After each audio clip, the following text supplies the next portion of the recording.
Hey, everybody, live with Zach from They Live by Film. He's been here quite a few times, but not nearly enough. Zach, how we doing? I'm doing all right. How are you doing, Ryan? I'm alive. I'm still I don't know, still kind of like buzzing from the whole shelf shock thing and everything that's been happening over the last month and eager to get into it. But we've got one thing that I wanted to share first is it's Oscar weekend. And we had a big Oscar show a couple, oh gosh, it was good like 6 weeks ago now on the channel, and we're gonna be live reacting to the Oscars live. Me and my friend Jeremy Long, who is in the chat, and there he is saying, "Can't wait to be live with you this weekend." So come watch us on Sunday as we go live on the channel. I will be posting the watch for that, so you can get it scheduled tomorrow. And yeah, that's all I got going on. What about They Live by Film? I know you guys have had a whole bunch of interviews lately. Yeah. So the probably the one we're most excited for is we should have 88 films up soon. That's probably one we've tried for a while to get, so we're very excited for that. We've slowed down a little bit because Adam had the flu, which if anyone listens to our episodes will hear that he had the flu last time we recorded, and then he came back this time and then got COVID. So it's tough trying to get everything up. I mean, it's one right after, you can't control how sick you get. So that's true, especially when you're a silly. He's Irish, right? Yes, Mick. I believe yep. Is the proper silly Irish is what I was going to go for there. Yeah, I need to get Adam on here one of these days. Yeah, it's tough with because I guess right now for him it's like 2 a.m, 1:30, something like that. Yeah. So just a couple weeks ago, I put up that video with Fanatical Dragon, and he, I think, is in Scotland now. So I've done quite a few with the people over there, but man, it is tough to get those schedules organized. Yeah, I don't know how we do it every week, but I mean, that's what weekends are great for, I guess. That's true. The Oscars. Are you excited? You think it's going to be fairly as expected this year? Anything crazy you think might go down? I don't think we're going to beat somebody getting criminally assaulted on stage. I think we've peaked a little bit there, but I mean, I don't have. I mean, they might try to one up it. Yeah, I mean, hey, if it keeps it interesting. I have this complicated feeling with the Oscars. Like, I get the sentiment where people say it doesn't matter, and I agree to a point, but I still like to keep up with it. Like, I want the movies I like to win, even if I don't really think it matters all that much. But yeah, I mean, I think it'll be cool. I'm expecting Banshees to win a bunch. I'm expecting everywhere, all those letters all at once. Yep. To bring some, and it's there's a lot of strong contenders. I mean, X isn't nominated, so I don't really care who wins Best Picture, but that's fine. Damn it! I totally forgot. I was going to wear my X shirt tonight for you, and I totally forgot. Man, which one did you get? Which one? Instead, I'm going with the Toxic Avenger Night. I got X from, I think it was Studio House Designs. Okay, so this isn't the online ceramics ones. No, those are overly expensive anyway. They look awesome, but I could never do it. I'm gonna have to look up what the hell online ceramics is. They're the ones that do it through A24. Like, I think they have like a partnership for a lot of their stuff, but they're very limited. It's very expensive.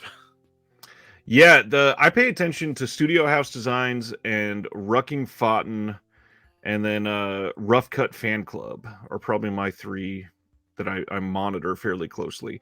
And for all the art house fans, I will throw out Rough Cut Fan Club as a great t-shirt place, because they do the most off the wall stuff. Like, they have a very I don't know, like Brooklyn style t-shirt up right now this weekend. That's a Godard shirt. Okay. And you would never expect something like that, and it's fantastic. Yeah, and I think Silent Mandible mentioned that the aftermarket for online ceramics is high. It really is. I've seen them on eBay go for a pretty penny. It's crazy. I've got 3 shirts. I think they're from Rucking Fountain that they came in like a mystery grab thing, and they sent me the whole trilogy of Star Wars stuff, and I opened it, I'm like, yay, I'm not a big Star Wars guy. I was actually curious about that, because I'm not either, but I guess it's always like, they're nerdy, they'll like Star Wars. Right. Exactly. Well, let's get to the fun stuff first. You got any recent pickups or watches you want to highlight? So I've been trying to catch up on like my second sight stuff. So I ended Ooh, up getting The Witch, which nice. because I'm trying to get their special edition ones, and I got Drive, and I hated myself a little bit for buying Drive. Uh, but that took up a bunch, and then just the smaller stuff. Best Buy's been putting out those Rocky steel books like every week. Yep. So I got the second one today, and I was like, next week I'll get the third, and I think they're only going to the fourth, which is disappointing, but Yeah. still pretty cool. Yeah. I've heard there are some. I don't know if they are nitpicky or they're legit because I don't have any of them. But there's some complaints about the audio. Have you listened to any of them yet? I put them on for a few minutes just out of curiosity, and I mean, it's not 7.1. It's not Dolby Atmos. It's fine. It's like an early. I won't even say an early Blu-ray, but it's got that. It feels old. It should have been remastered. The visuals of it look good. I think that's really solid. But yeah, the audio is a little disappointing, especially if you have a nice setup or anything. Especially because like in a boxing movie, the sound can mean a lot. Like especially in That's the true. final fights and things like that. But I mean, it's adequate. It's serviceable. Since you and I are both Steelbook people, I will share that it was a decent couple weeks for Steelbooks for me. I got in maybe the best, or not best, I guess, like most hyped for me 4K to watch coming up is Training Training Day. Day. My wife has never seen this, and I feel like this is going to be like one of her new favorite movies because this is exactly her style. Don't know how she never saw it. I have a Um, question. You haven't watched the 4K of that, have you? Not yet. Literally just got it. I was really curious because I saw somebody put up like comparisons, Hmm. and I know some people think it look. I'd love to see what you think of it because I don't know. I guess it's probably more accurate to what it was, but it's just caught me so off guard because it looks so different than the Blu-ray I've watched for years. So I'm like, is it better or is it my nostalgia? So I'd love to see what it actually looks like in person. It's Because a I was good hesitant. question. Yeah, and Fuqua's got this really unique sort of shooting style that he's always had with his stuff. So, Yeah. yeah, I could see it not being great. I'm hoping it's good. I think I only had the DVD for this, so no matter what, it's going to be an upgrade for me. Yeah, absolutely. Then the other one is I had pre-ordered this and didn't even pay attention. They canceled my order, and the only other way to get this on 4K was through the Disney Movie Club. So I went and picked up Strange World, the newest Disney animation steelbook, and I'm still so confused what they're doing with this. It's Disney; they want money. If you want Mhm. this on 4K, you have to go through the Disney Movie Club or get the steelbook. That's it. And Best Buy, is it exclusive to Best Buy Steelbook? Yep. So Best Buy's All getting these 4K exclusives, which yeah. fascinates me like a lot. All Disney and Lionsgate steelbooks are exclusive through Best Buy, period, across the board. Yeah. And then because I mean I mostly pay attention with their 4K exclusives because I know Bodies was Yep. exclusive through 4K, and then Terrifier 2's 4K was Yep. exclusive through Best Buy. So I found that. Bob's Burgers, Oh, I Clerks forgot about that. 3. Yeah, they're We doing had a a whole lot. few. And then maybe the one that is most interesting to you, and maybe the most important steelbook of the last at least 5 or 8 days. Kill Her Goats in I want 4K. to know so bad how that movie is. Like I So keep getting it advertised on Facebook, and I'm like, should I get it? they had to have paid so much money for advertising. First off, I'm kind of impressed. Like it's a low budget film. I don't know if it'll show up at all. Each layer of this, oh, it kind of is showing up. It's Yeah, embossed on multiple layers. and that's a affordable steelbook too, right? It was like Yeah, $30, right? Yeah. and So they gave everybody coupons. It was less than that. yeah, I might have to end up picking it up because I watched the trailer and I don't know if this is going to make sense because it's not the same type of movie, but it gives me these like what's it, Razorback vibes with like how trippy and dreamy everything kind of looks. And so Yeah. maybe not to the experience because that was done by a music video director, but it has that dreaminess, cheap quality to it. I'm like, maybe it gets that cult classic, or they're really pushing the advertising There we really go. well. I think Bren Peterson was in the chat. Bren in our Discord said that he watched it already and basically said there's a whole lot of TNA and a Okay. whole lot of bad dialogue. Okay, so it's a slasher movie. Cool. Yeah. I can get down with And that. kills are decent, but they oh wow.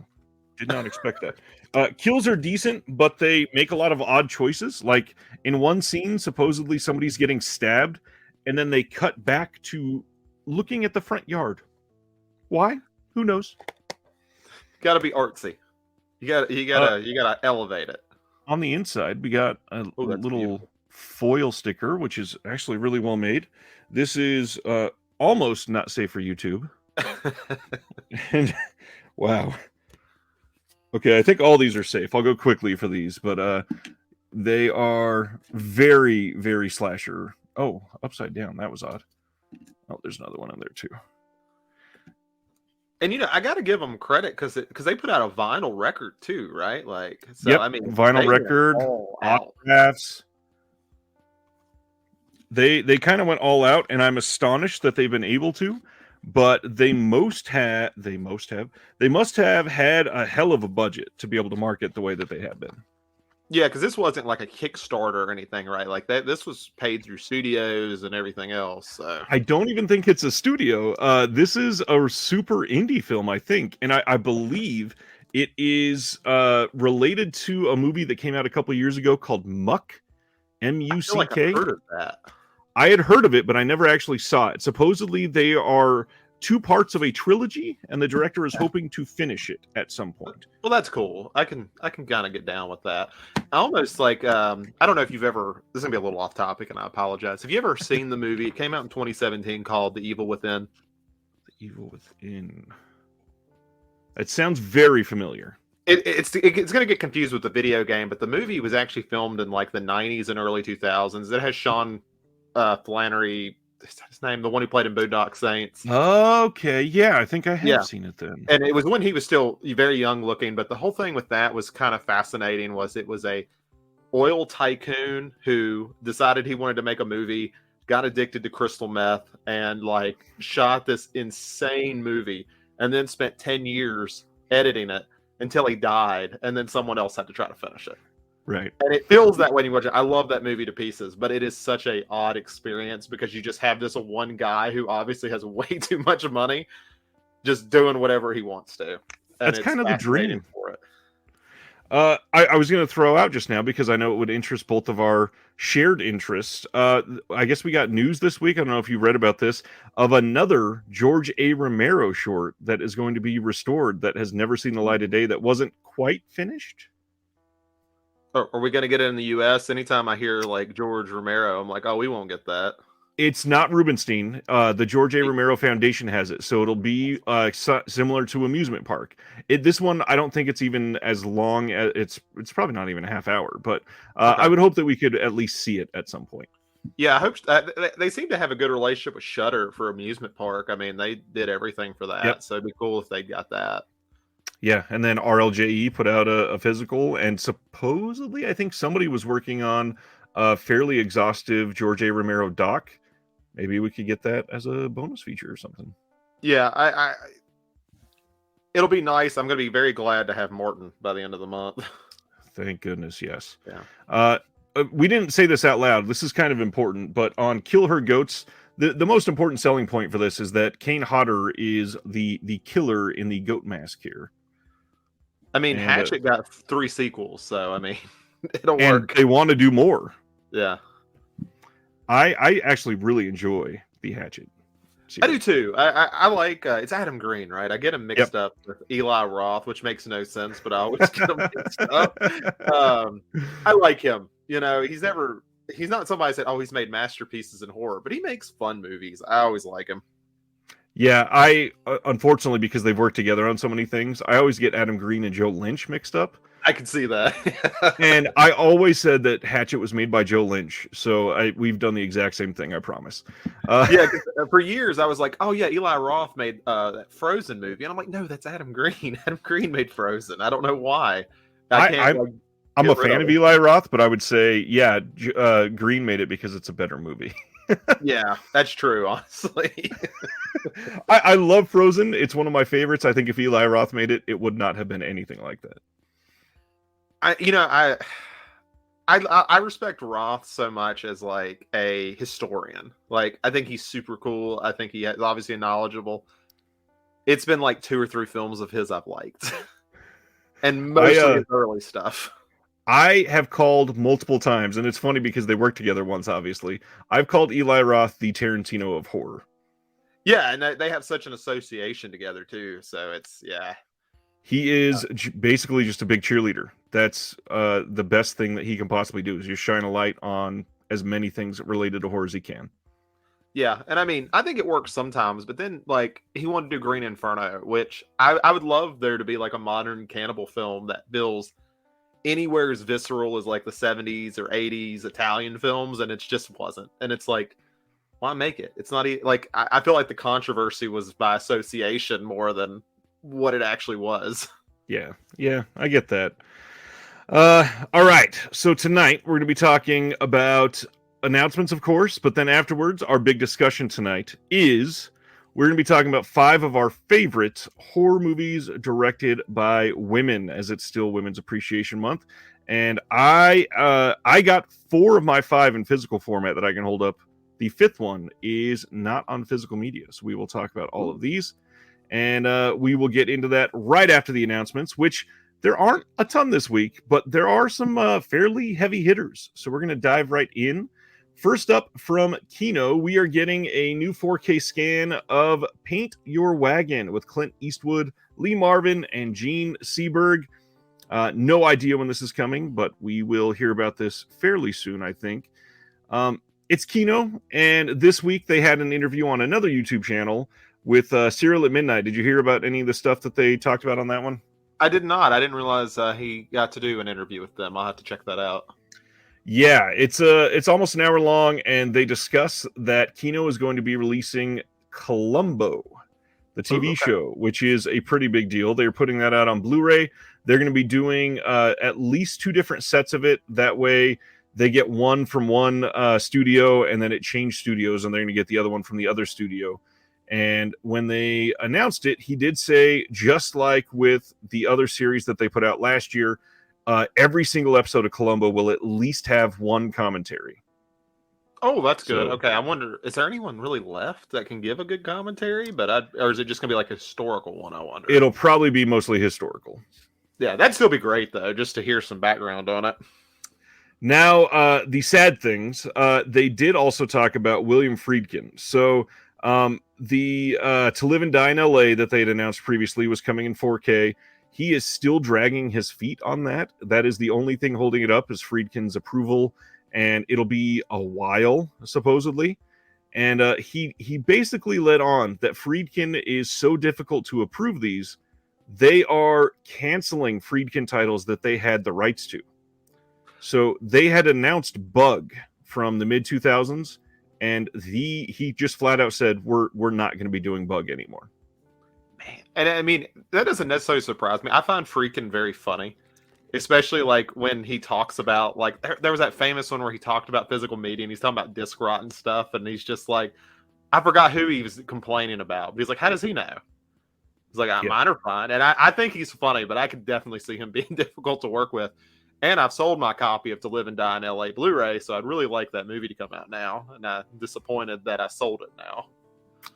Yeah, so hopefully we get that 4K sooner than later, but to not get Bug is certainly frustrating. And now I'm also curious to see what else they had, because some other label might, try to scoop those up and deal with it. Sorcerer seems like one they would have got, but I don't know if that for sure. I don't know if he might have had that. That could be. I feel like that is due for like a nice imprint release. Yeah, and the only other one I can think of is Killer Joe has pretty a bare bones release. Yeah. But and that would be a cool one for somebody to do just because of the controversy around it. And I love that movie, but yeah, it would be a nice one to see. Yeah. Let's see. I feel like they mentioned a few other things. It was a pretty decent interview. There was a lot of just flat out open discussion. He did not really shy away from a lot that they were willing to talk about. So some of the other things that he said is that 4K sales still fairly iffy across the board. He feels like I think his close to an exact quote was, "Millennials and below are not buying physical media," which I laughed at. He said they are not Wait, do picking you up. think Gen Z is keeping physical media alive? That's an interesting take. No, other way around. Millennials Oh, and okay. younger are not Oh, buying okay. physical media. It's only people older than millennials that are buying physical media. Okay, that's still a take, but It is a take. On top of that, he basically said that they are not getting any new, like younger people to buy anything ever. So basically, as patrons die, this format will completely die.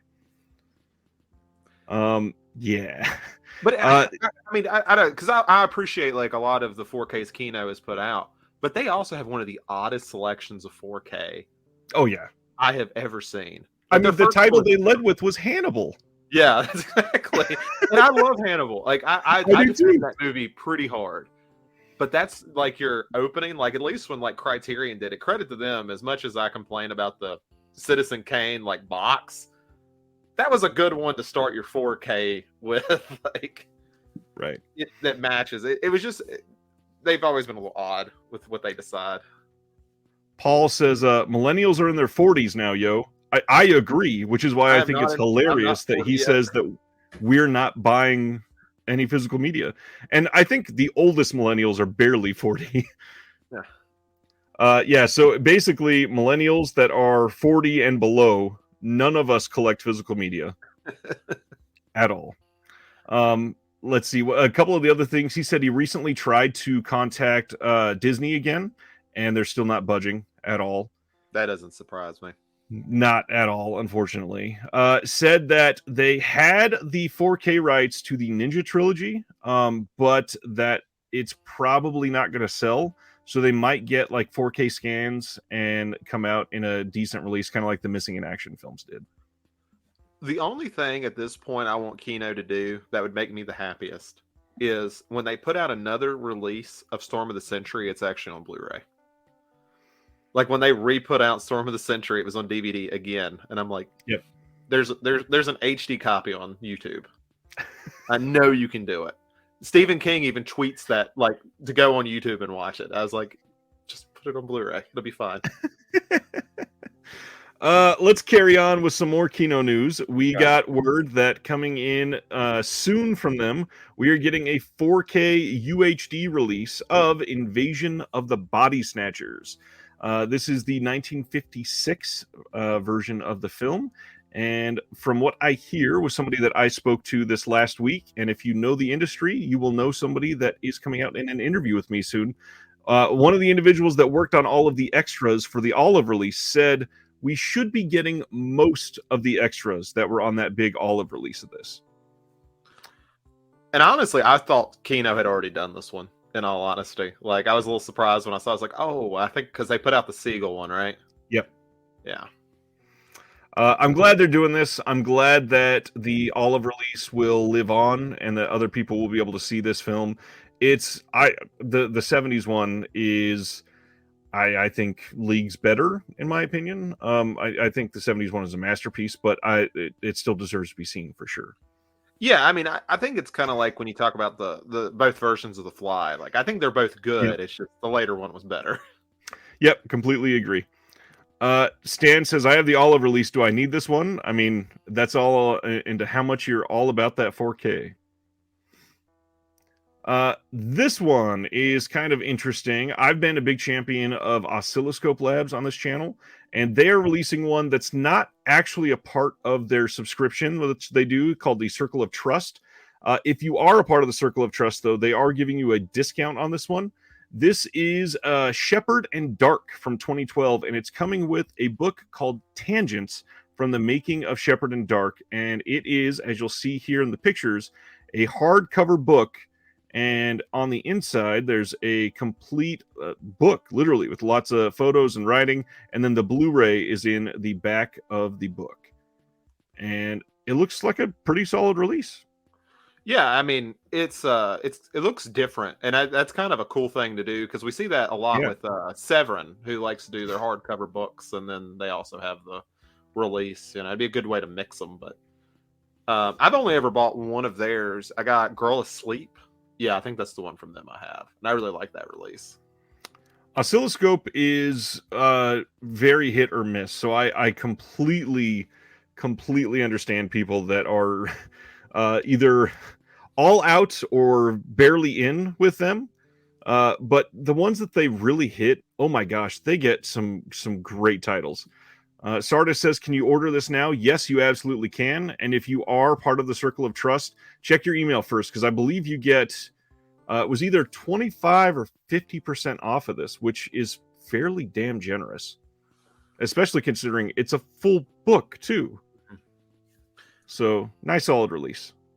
Yeah, I saw that because I think they've done like the Love Witch, right? And Yeah. I have been curious to get that one. And what was another one they did that I really wanted? The Alchemist Cookbook. I Yes. think was another one they did I wanted. So the big ones that people know them for is the Love Witch, Rare Exports. I believe That's they were right. the one that did that. We need to talk about Kevin. Oh, okay. Um, Okay, I didn't know they did that one. it's a Disaster. Have you seen It's a Disaster? I haven't. You should look up that one. It's honestly it's kind of your style of film. I think you'd like it. Um, Coherence. It's Coherent Campaign, yeah. Coherence is great. They did a couple Kelly Reichardt movies. Like they got Meek's Cut Off. Bruiser's Oh, right. yeah, I love Yeah. Meat Cut Off. That's a great one. I love that movie. Exit Through the Gift Shop. They were the ones that did that. The Messengers. They just recently did Short Bus. I think they did a sale maybe like 2 months ago, and I like really went through their stuff, and then it didn't end up buying anything. Well, and I can get everybody excited about this because people will not be upset with me because it's still 5 weeks away. Oscilloscope historically every single year have first off they're a big supporter of people that smoke pot. So every year on April 20th they have a 1-day 50% off sale.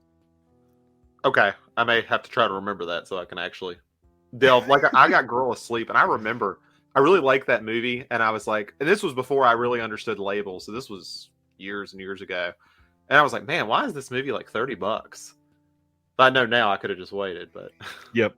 And the crazy thing is, I know they just recently raised their prices a little bit, but the Circle of Trust, if you did that, you got 10 Blu-ray releases for $100 with free shipping. So you were getting every limited release for only $10, including shipping. and a lot of those I've seen on eBay go for a decent amount, like those Oh yeah. limited ones. So And with theirs, they don't ever put like a number on it, so you don't know how rare some of these are because they are certainly not like a 2,000 print run because Oscilloscope is nowhere near that big. yeah, that's the Vinegar Syndrome numbers, so it's probably like mid hundreds, maybe a I would thousand. not be surprised if it was of like 500 or less. Yeah. Yeah, they do good work. A lot of people didn't like their old packaging. They have changed it up ever so slightly for the limited, and I think it's a little more substantial. Kind of nice. Let's keep going. This one ruffled some feathers. May 16th, as a Walmart exclusive Blu-ray steelbook, we are getting 2015's Miami Vice by Michael Mann. A lot of people upset this is not 4K. I mean, it's kind of an odd because we're kind of getting all of Mann's films in 4K very slowly, so it just seems like a little bit of a waste. Right, and I believe 88 Films had announced this, and then they like kind of drug their feet a little bit, and then I believe they said they were doing it in 4K. I always figured it'd be like Studio Canal or somebody who would do a 4K of this, but I mean, I don't care who would do it. It's just, yeah, it doesn't seem. It seems like it's inevitable at this point. Yeah, it's fairly inevitable, especially for it's a very colorful film. Let's I would see. also like Manhunter in 4K. Yes, please. Yeah. Sibner says, "Do I prefer the digipacks or the plastic cases?" Honestly, I didn't love their digipacks, but the newer ones, I think, like this is for my next Patreon video, but their newer ones This just came in. I actually like these ones. This is Stanleyville that just came in from them. And you know what? I'll open it right up. Let me see. Live unboxing on air. They are actually more substantial because it used to just be like a little envelope that folded, but it is a full-on cardboard packaging with an actual disc tray now. So if they were all like this, I would appreciate this more. The old ones where it was just that little like paper pouch, no thanks. This I actually prefer. I think it's the best of both worlds. Keeps it unique for them, makes it nice, got a nice little slip case that goes on them. Yeah, decent. Yeah, Miami Vice, Walmart Blu-ray. Either way, the only reason that people got excited about this is this one little line right here at the end includes the original Miami Vice theatrical film. I must not know enough about Miami Vice. I've only seen the movie a couple times. So historically, have they only put out a director's cut or an extended cut or something? I believe so. Okay. I don't even know which version I've seen. I've seen the movie. I think I've seen it on HBO Max. So that's my only thing I know about it. Right. Yeah, no booklets in those oscilloscope releases, Sibner. Okay, so we got some interesting announcements from Umbrella, and then I got some tangent information to throw out here for Umbrella if people are really into Umbrella lately. First, we are getting Mad Monster Party. This is the 1967 Rankin and Bass film, and this kind of looks pretty great. I love the artwork that they chose on this. It looks fantastic. For those that have not seen it, this says, after discovering an antimatter formula for total world annihilation, Baron von Frankenstein, who is voiced by none other than Boris Karloff, decides it's time to retire from the monster-making business. But first, you must invite all the card-carrying members of the worldwide organization of monsters to the Isle of Evil and inform this group of ghouls who will inherit his horrific legacy. When he announces that his human nephew, the mild-mannered soda jerk Felix, will be his successor, the monsters are mortified, and bumbling goofball Felix soon discovers that the entire guest list, including Count Dracula, the Wolfman, the Mummy, the Invisible Man, Dr. Jekyll and Mr. Hyde, the monster's mate, that was voiced by Phyllis Diller, and more, are all out to eliminate him. And they went with a whole bunch of extras. We are getting a custom artwork slipcase if you order it from Umbrella specifically. They have a replica Mad Monster Party comic, a set of 3 metal enamel pins, and then an A3 reversible poster, custom artwork sticker sheet, a limited edition numbered release. I mean, this looks pretty great for somebody like Umbrella. Yeah, I mean, this is OCN, right? So this will be under the partner, or no? So Okay, that's one of the things that I was going to clear up. And Joe Jack also asked about this one. He said, will this be on the VS site? So Umbrella has come out and said all of their partner releases through OCN for at least this first year, could be longer, will only be films that they had released previously in Australia. It will be the exact same disc. They're not doing any new features or anything like that. And then it will also only be films made in Australia. So they put out Martyrs late last year, and people were like, hey, can we get Martyrs as a VS partner label now? No, that will not be coming from Umbrella, at least for the foreseeable future. But I mean, I'm still looking forward to what they've been doing in the US, because that is a great looking release. So, yep. I mean, I'm all for it. I'm interested to if there's a legal deal of why they have to wait, or if this is just a decision they've made just to kind of work their way in through Vinegar Syndrome. Well, and it could just be it's easy to get Australian rights when you're an Australian company, so that's what they're going to release. And that's what they're mostly known for. Like their Ozploitation Classics line and their what is the other line called? I think it's like Sunburnt Cinema, something like that. I believe that's right, yes. So it's like 80s and 90s, almost art house, sort of underground Aussie films. Those are the kind of things that I think will do very well here. And they so far they've done Undead, and so far they've done Nightmares. I've not seen Undead in ages. Nightmares I've seen multiple times and loved it. So I would not be surprised if people that scoop that up love it and they get rabid about the rest of the stuff, because what they've done over there is great. The hard part is a lot of collectors started buying Umbrella releases from Orbit and from Mhm. Grindhouse and from Diabolic, and they're going to have a lot of these titles already. Yeah, and since I brought up Razorback earlier, I'm guessing they won't get that since I'm sure Scream has the exclusive for the Yes, US. and Scream just released it, so it would have to be multiple years before they could release it here. Let's see. Media Membrane says, are slips limited to editions only on the web store, or will places like Orbit get them also? If you're talking about this release, it sounds like it's only going to be through the Umbrella store. However, let me verify, because they recently did another release that said that exact same verbiage, and then they, at the bottom, they also listed a standard edition that had a slip coming as well, and that is not the case for this one. So the next one we're going to talk about does have a slipcover version that will be available elsewhere. So let's just go to that next one. This next one is I Saw the Devil from 2010. This is another one that will not be coming from OCN. And this is one of the best films of all time. I love I Saw the Devil. It's great. It's a fantastic movie. Genuinely one of the greatest like revenge type films, and a gut punch of an ending.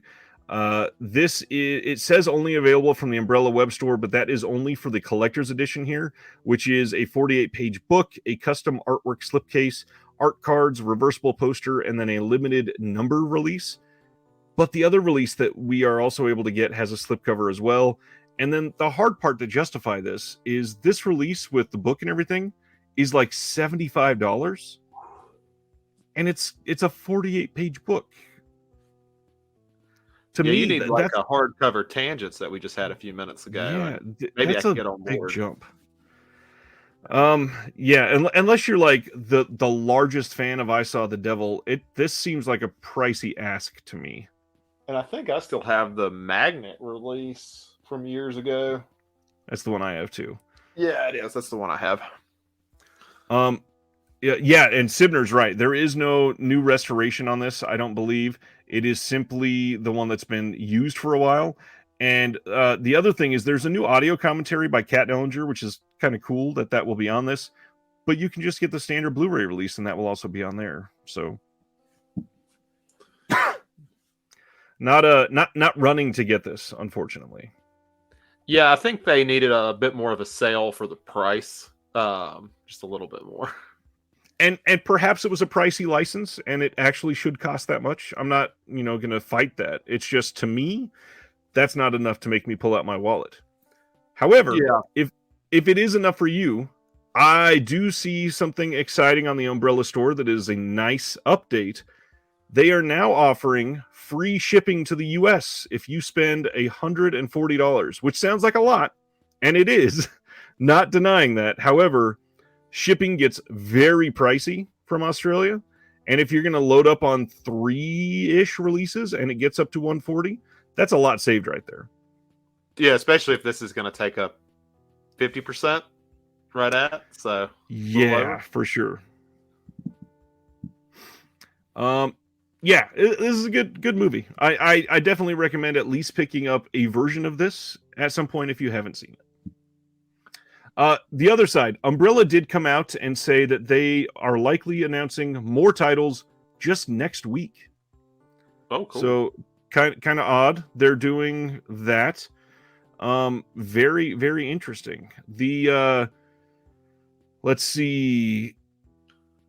Couple of questions if that 140 is Australian dollar or US. Right. I was just about to answer that, because there's a banner across the top that says spend over Australian $50 or US 140 for free US shipping. So that's probably closer to 200 Australian from the sound. No, it's 140 US.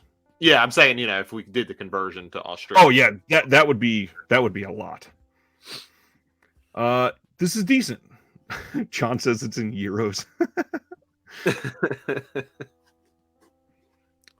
Okay, this one is kind of exciting for me because we only had a really crappy DVD, and I love this movie.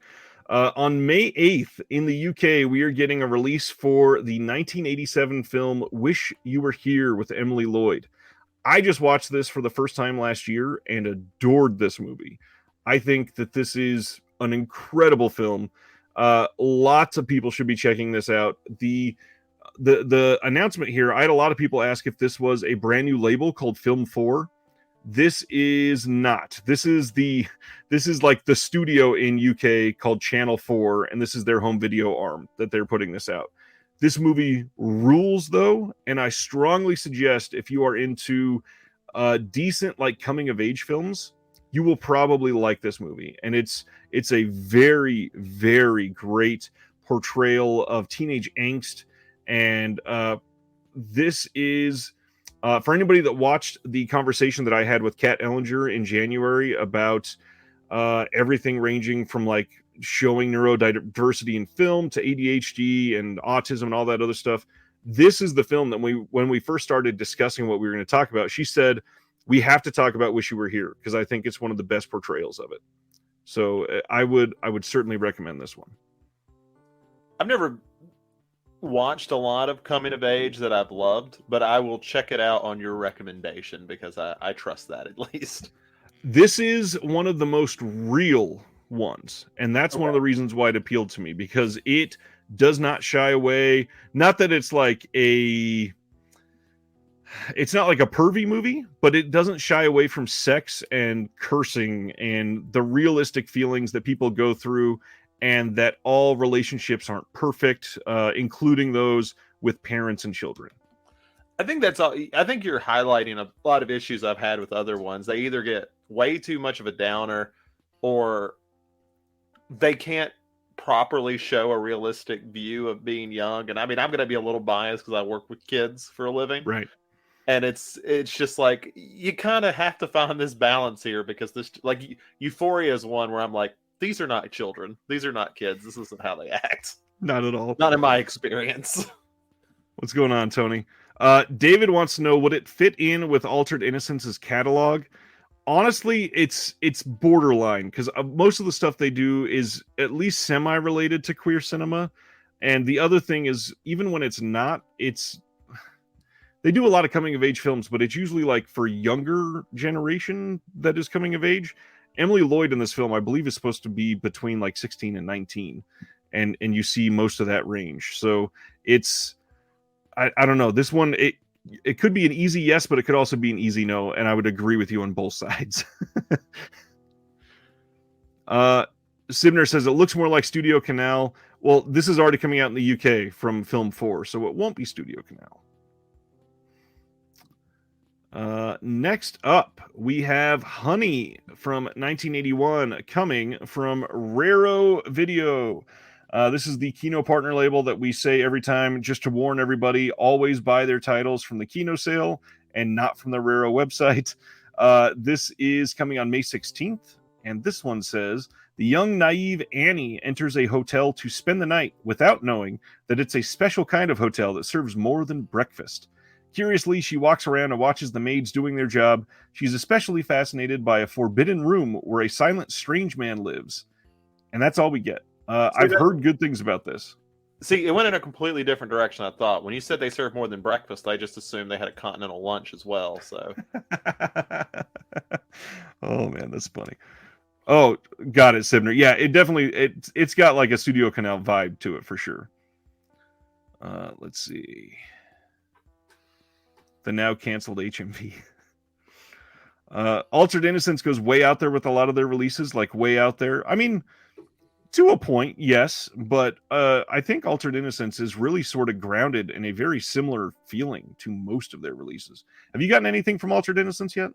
So I have one thing from them, and that is Knife Plus Heart. But I was going to guess that one. Yeah, and I bought it before they did this slip, so I had it like a year or two before they ever did the slip, and now I want to buy it again just for that, but I just can't justify it to myself. I got lucky, and I bought the slip, and then somebody bought my old for $15, I think, my first version, and that paid for almost everything. Yeah, I wanted to get more into their stuff, but obviously that one's a little bit more up my alley from what they do, just because it's a Giallo film. So I was It all is in. a wonderful movie. For Yeah, anybody that has not seen Knife Plus Heart, you definitely need to look that up. I think it was on Shudder. I'm not sure if it still is. I think that's where I saw it. If you give me a second, if you want to keep talking, I will find out Sure. where it's at. Griff says, I say that lovingly as I have most of the AI titles. I do as well. I would agree with you. I just want to make sure it doesn't turn people off because Altered Innocence um, got like in terms of quality, Altered Innocence might be one of the best partner labels for sure. Like objectively best films. So, Knife Plus Heart, if somebody is interested, they can watch it on Shudder or they can watch it for free on Tubi. It is available on both. Nice. And just a fair warning too, Knife Plus Heart is a very sleazy film. It is. There It is is very European. like the slipcover on the Vinegar Syndrome website is literally a dildo with a knife in it. But it's so like, and this is, and I'm sure anyone's in the Giallo kind of expects this. It has such an artistry to it too. Like it is sleazy and trashy, but very Gorgeous. Yeah, it's very beautiful. You can watch Knife Plus Heart for like 12 minutes and go, oh, I'm gonna love this. Yeah. All right, let's move on. I did want to highlight what John said about Raro real quick. There's been a lot of comments and then Raro has been tearing it up lately. Maybe Kino kicked him in the butt. I will agree with that, and also point out like it seems like almost all of the Kino partner labels have been doing that, other than Code Red, which they did talk about with that interview with Frank on the Serial at Midnight channel, by the way, a little bit that the rights are going to be sort of scattered from what Code Red had, but Milestone Films, Cohen Media, Raro, they've all sort of been stepping it up quite a bit in the last 6 months or so. And I mean, as many things I've said about Kino, I think that sums them up in the last year as well. I think they've done a lot of good stuff as well.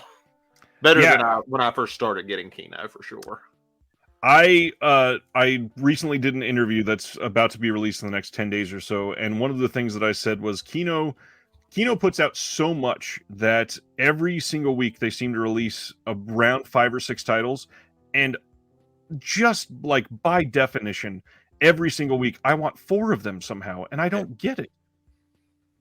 Especially because for me, I grew up a big spaghetti western fan, and man, they have a monopoly on that. Like they do. I end up with all their stuff because of that. Yeah, there's really only been like 5 or 8 spaghetti western releases from anyone else ever. Yeah, like Big Gun Down, which is one of my favorite releases from Grindhouse. That Big Gun Down set is great, but that's one of the few big ones I can think of. Well, and Vinegar Syndrome did that double feature last year, and then the Big Gun Down actually just got a UK release from Indicator. It's a fantastic movie. I wish it was more popular because I think it's great. Absolutely. Next up, speaking of Kino partner labels, Cohen Media is releasing Everything Went Fine on May 16th. This is a 2021 film, and it says from Francois Ozon, who did 8 Women and Swimming Pool, comes a powerful family drama in which a daughter is forced to reconcile with her father and their shared past after he contacts her with a devastating final wish. When Andre suffers a debilitating stroke and calls on his daughter Emmanuelle to help him die with dignity, she finds herself faced with a painful decision. And normally, I don't jump at every Cohen Media release, but the last like 3 or 4 they've done, like everything about this speaks to me. I really want to see this movie. That sounds so depressing. It does, and I just want to wallow in it for one night, and I don't know why. Let's see. Joe Jack, I'm happy enough with my rare releases, but their transfers aren't the best. I would agree with that. However, they've done a couple that are like astoundingly great. Well, let's be honest. They probably don't do their own transfers. They're probably done in Italy, and they just license the transfers. But a couple of them have been amazing, and then others are, why are you even spending time releasing this? Griff brought up Starfish, and I also want to like throw out how great that is because it is a really good underappreciated movie. I really enjoy it. Well, it's underappreciated because it doesn't have an OCN slipcover yet. That's true. As soon as that gets released, they'll be all over it. Next up, we got a glut of announcements from Radiance for June, and a couple of them are pretty exciting. The newest title that they had announced was The Hotspot, the Don Johnson and whole bunch of great other names in this, obviously, but we got to talk about Dennis Hopper with this one. So, Harry, a drifter played by Don Johnson, rolls into town and talks his way into a job at a car dealership where he becomes caught between two beautiful women. The boss's conniving wife, Dolly, played by Virginia Madsen, and Gloria, played by Jennifer Connelly. Hell of a love triangle to be in. A naive young accountant whose life is complicated by blackmail.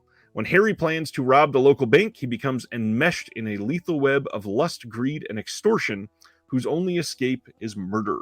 And of course, this is directed by Dennis Hopper, and it's also got William Sadler in it, Charles Martin Smith, Jack Nance, and this is one that Kino had put out fairly recently, and it is the same transfer. So if you already have that, you don't need to run out and buy this unless the extras are really exciting you. On the extra side, we got some interviews with Virginia Madsen and William Sadler from 2021. We got some archival Dennis Hopper stuff. And then we have Nick Dawson on Dennis Hopper and the Hotspot from 2023. That's brand new, not on the Kino release. There is another piece on Charles Williams' source novel from 2023.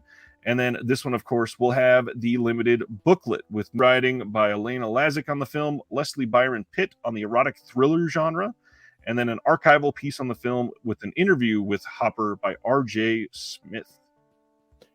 You know, I don't have many regrets in my life, but one I do have is not going for that Radiance deal. I regret that completely. You and me both. Every single time that they announce something, I have to go, wait, because I got one of the very small bundles. I was like, okay, I can do like a month or something. And then I had to think, like, when is this coming out? Am I going to get this one? No. Okay. Can I get this? There's so much that's come out from them.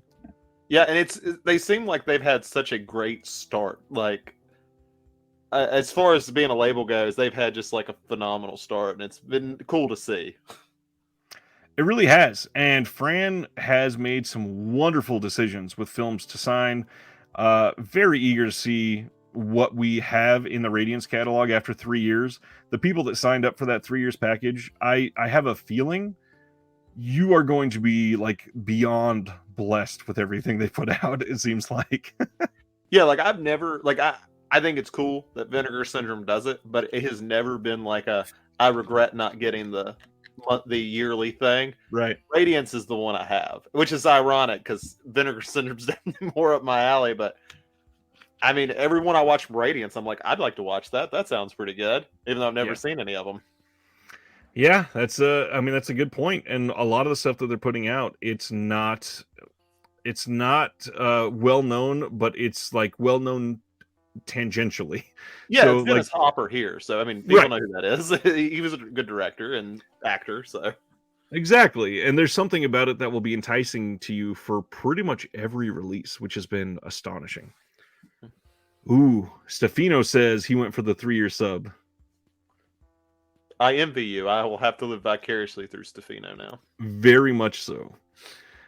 We got some more details, such as Canadian International Pictures is a partner label of Radiance now. So in the UK, they are putting out Buster Keaton Rides Again and Helicopter Canada, just like they did through OCN. And it is going to be the exact same disc. There's going to be no new features compared to the OCN release, but glad that this is going out and that we are able to put in this type of cinema over in the UK, because a lot of these titles were not easy to get over there. Zimner says, stop and imagine for a second, what if Vinegar Syndrome had the Circle of Trust plan like Oscilloscope? They'd lose a lot of money. I'll tell you that. They would, but I might actually join then. Absolutely. Media Membrane says, if you're looking at Radiance, watch Film Blogger Sam's newest video, and he talks about some of the titles there. Yeah, I think his video just came out today or yesterday. Let's see. We got some more details on their Cosa Nostra box set. This is the Franco Nero in Damiano Damiani box set, and this is coming on June 19th in the UK, US, and Canada. Let's get some clear artwork visible. This looks stupendous. It does. from the shelf beauty aspect. Yeah, and that might end up depending on when it does it have a release date yet, or do we just have June one? 19th. So that might end up being the first Radiance thing I officially get is that because I really want that. Nice. Yeah, so we got all of the extra features finally revealed for this, and as you can see, not only is this so long that it filled up the character count on Instagram, I had to literally type the words "and more," which does not happen very often. This looks amazing. Spaghetti, I will not say that director's name 5 times fast. So we are getting new 2K restoration of the Day of the Owl from the OCN, presented in Italian and the shorter export English audio cut. A 2K restoration of The Case is Closed, Forget It from the OCN with both Italian and English audio. And then a 2K restoration of How to Kill a Judge from the OCN with Italian and English audio. We are getting new interviews with Franco Nero on each of the films, which, again, amazing that Franco Nero is alive and well, coherent, and able to speak on films that were made, in this case, almost 50 years ago. But I still can't believe we got a release of Django with him telling stories like it was yesterday.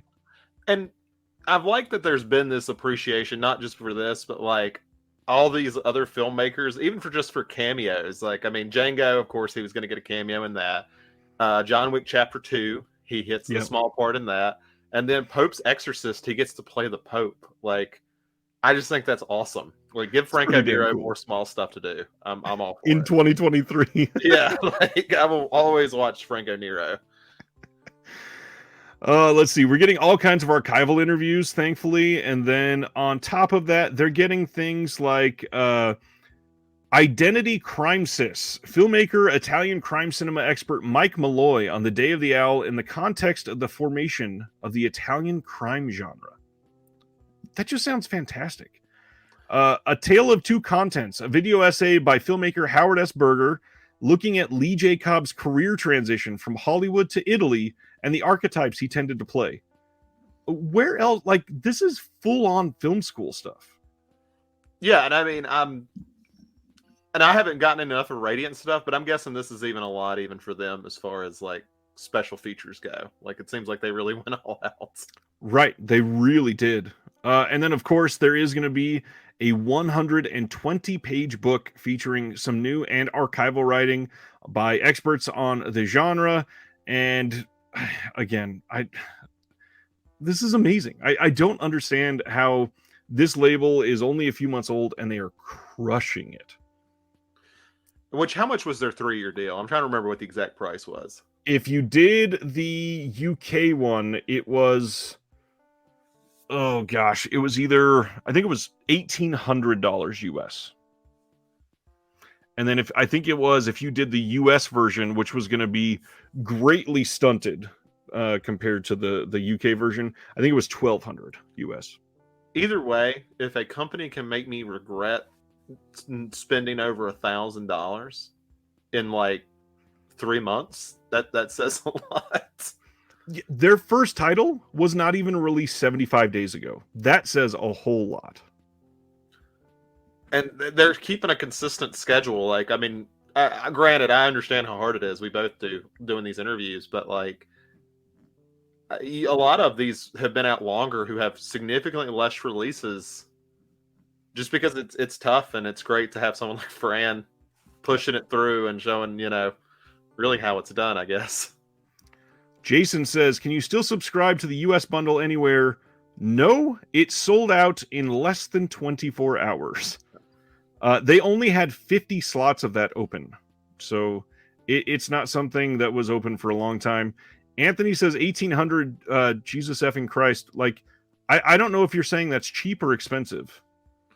Because it sounds like a lot, but then when you break it down, $600 for 3 years, each year for 3 years, and it's stuff like this is incredible quality. And I mean, how many releases have they had in these 75 days? I can't tell you right off if you have an idea. 5 or 6 already. So they're putting out one probably about every 12 days. So, I mean, from there, on average. I mean, they probably won't get the 30 releases a year, but let's be modest and put 25. You're at 75 good releases. Yeah. Very quickly. So that's for 1,800. That's nothing. Yeah. I mean, even if you went for the full UK bundle, and you did, if it's really only 75 75 titles, that's like $24 a title, and you're guaranteed to get them all. And that's including this box set would be counted as $24. And I mean, if you're not someone planning to go complete, which I assume a lot of people are, but I mean, I've seen people with the Vinegar Syndrome set. They sell what doesn't interest them, and it pays for itself after so long. That is the most important thing that a lot of these people that are not subscribers look at, is that if you don't want something, sure, in 75 titles, you're not going to want to watch all of them. I guarantee that. But even if you want to watch 2/3 of them and you sell a third of them before you even unwrap them, you can make your money back on those titles specifically. Day one. Yeah. And especially because, I mean, it's always a game to figure out what'll go out of print, because sometimes it's a surprise. You're like, oh, I care nothing about this. And then suddenly it's out of print. And you're like, oh, okay, cool. That's true. Very, very true. What is next? For some reason, I skipped over one of the Radiance titles, and we'll get to that one next. We got some other details on that. But finally, TerraVision, we got some pre-orders up for End of the Line. This is the picture of the slipcover, and here is the inside art for this one. This is from 2007, and this is what Brad was talking about when he was on the channel just a couple weeks ago. This is limited to 2,000 units for the slipcover, and then there will be a standard release. And it was a Subway film from 2007 that Brad said was one of the only films that genuinely scared him. I've never seen this, but I'm dying to. Yeah. We said the same thing. Oh, good. Good. Makes it easier. Yep. And then their other title is one that a lot of people are interested in. Copperhead, the Snake Movie. This is from depending on where you look, it's either 1983 or 1984. I think TerraVision is saying 83. This is the inner art on this one. And this one also comes with the bonus movie called Motorhome from Hell. And because TerraVision is going so over the top of the extras, not only does Copperhead have a whole bunch of extras, including multiple commentaries, the bonus film, Motorhome from Hell, also has multiple commentaries and interviews and all kinds of other stuff. So this is going to be absolutely stacked with extras. I always love to be like someone who goes and does like these commentaries just to be like, call these people up. Like, you know that movie Copperhead, and they have to think about it. Like, yeah, I remember that. You want to do a commentary? Yep, absolutely. Griff says trailer looks good for End of the Line. I would agree there. That's what got me excited about it. Totally forgot about this. TerraVision is also doing a Copperhead vinyl soundtrack, and if you're into it, they have, I think it's on here. Yes. A cassette release of this as well. And the vinyl is kind of an experimental release for them. They're making this album because the mayor of Savannah, if you watch the interview, you have that one in the back of your head forever now. He loves this, and he wanted to have a copy himself. So he's going to be making these to order. You can pre-order these, but only from now until April 1st. And then they are making as many as are ordered, and that is it. If you are a subscriber to the TerraVision Soundtrack Club, you have to let them know if you want this. Otherwise, you will not get it. There are going to be two different variants, one for the club and one for everybody that pre-orders one. And then that's it. Not being printed ever again. Now, that is some serious FOMO. I've never even heard of this movie, but I'll buy the vinyl now just to say, well, it's the only time I can get it now. Yeah. Joe Jack, Copperhead is an SOV title. End of the Line is not an SOV title. So, yeah, you if you're into SOV or not, that might change some things for you. Yes, Brad on Twitter is teasing that they might be announcing 3 titles for TerraVision next week. I think it was 1 or 2 from the 80s and then 1 from the late 2000s. Here is that other Radiance title I was talking about. Why did I click that back button? I meant to click this one. Red Sun is also coming out on June 19th in the UK, US, and Canada. And this one has some really nice art on this.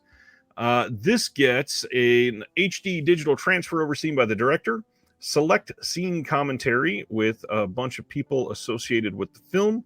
We get a newly produced visual essay by scholar Johann von Moltke on Red Sun, which looks at the social and cultural influences on the film and provides context for the era in which it was made.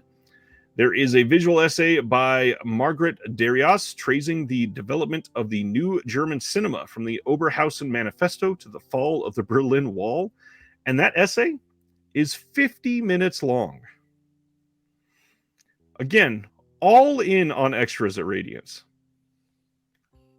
There's some details from Justin. The TerraVision titles are 88, 90, and 2017. I thought that was 2007 the first time. Nice. 2017 I'm interested in because that was like a great year for like genre type films. Like there was a lot of like great smaller stuff that came out that year. There so I'd was. be really interested to see what they pick. Well, I wonder, he announced the remake for Cube was coming. Is that 2017? No, that was 2021. Jeez, never mind. Yeah. Huh. Interesting. David says that's not an essay, that's a thesis. Let's see, what else are we doing? We got a reversible sleeve, 52-page booklet. See, and I don't want to hammer Umbrella. I love Umbrella, but the fact that release is $75 and it's got a 48-page book, this is a regular Amaray release, and it's getting a longer book. Yeah, and I mean, I know they've kind of gotten some hits lately, but like Second Sight and what they put out for some of their books, and it's still cheaper. Yep.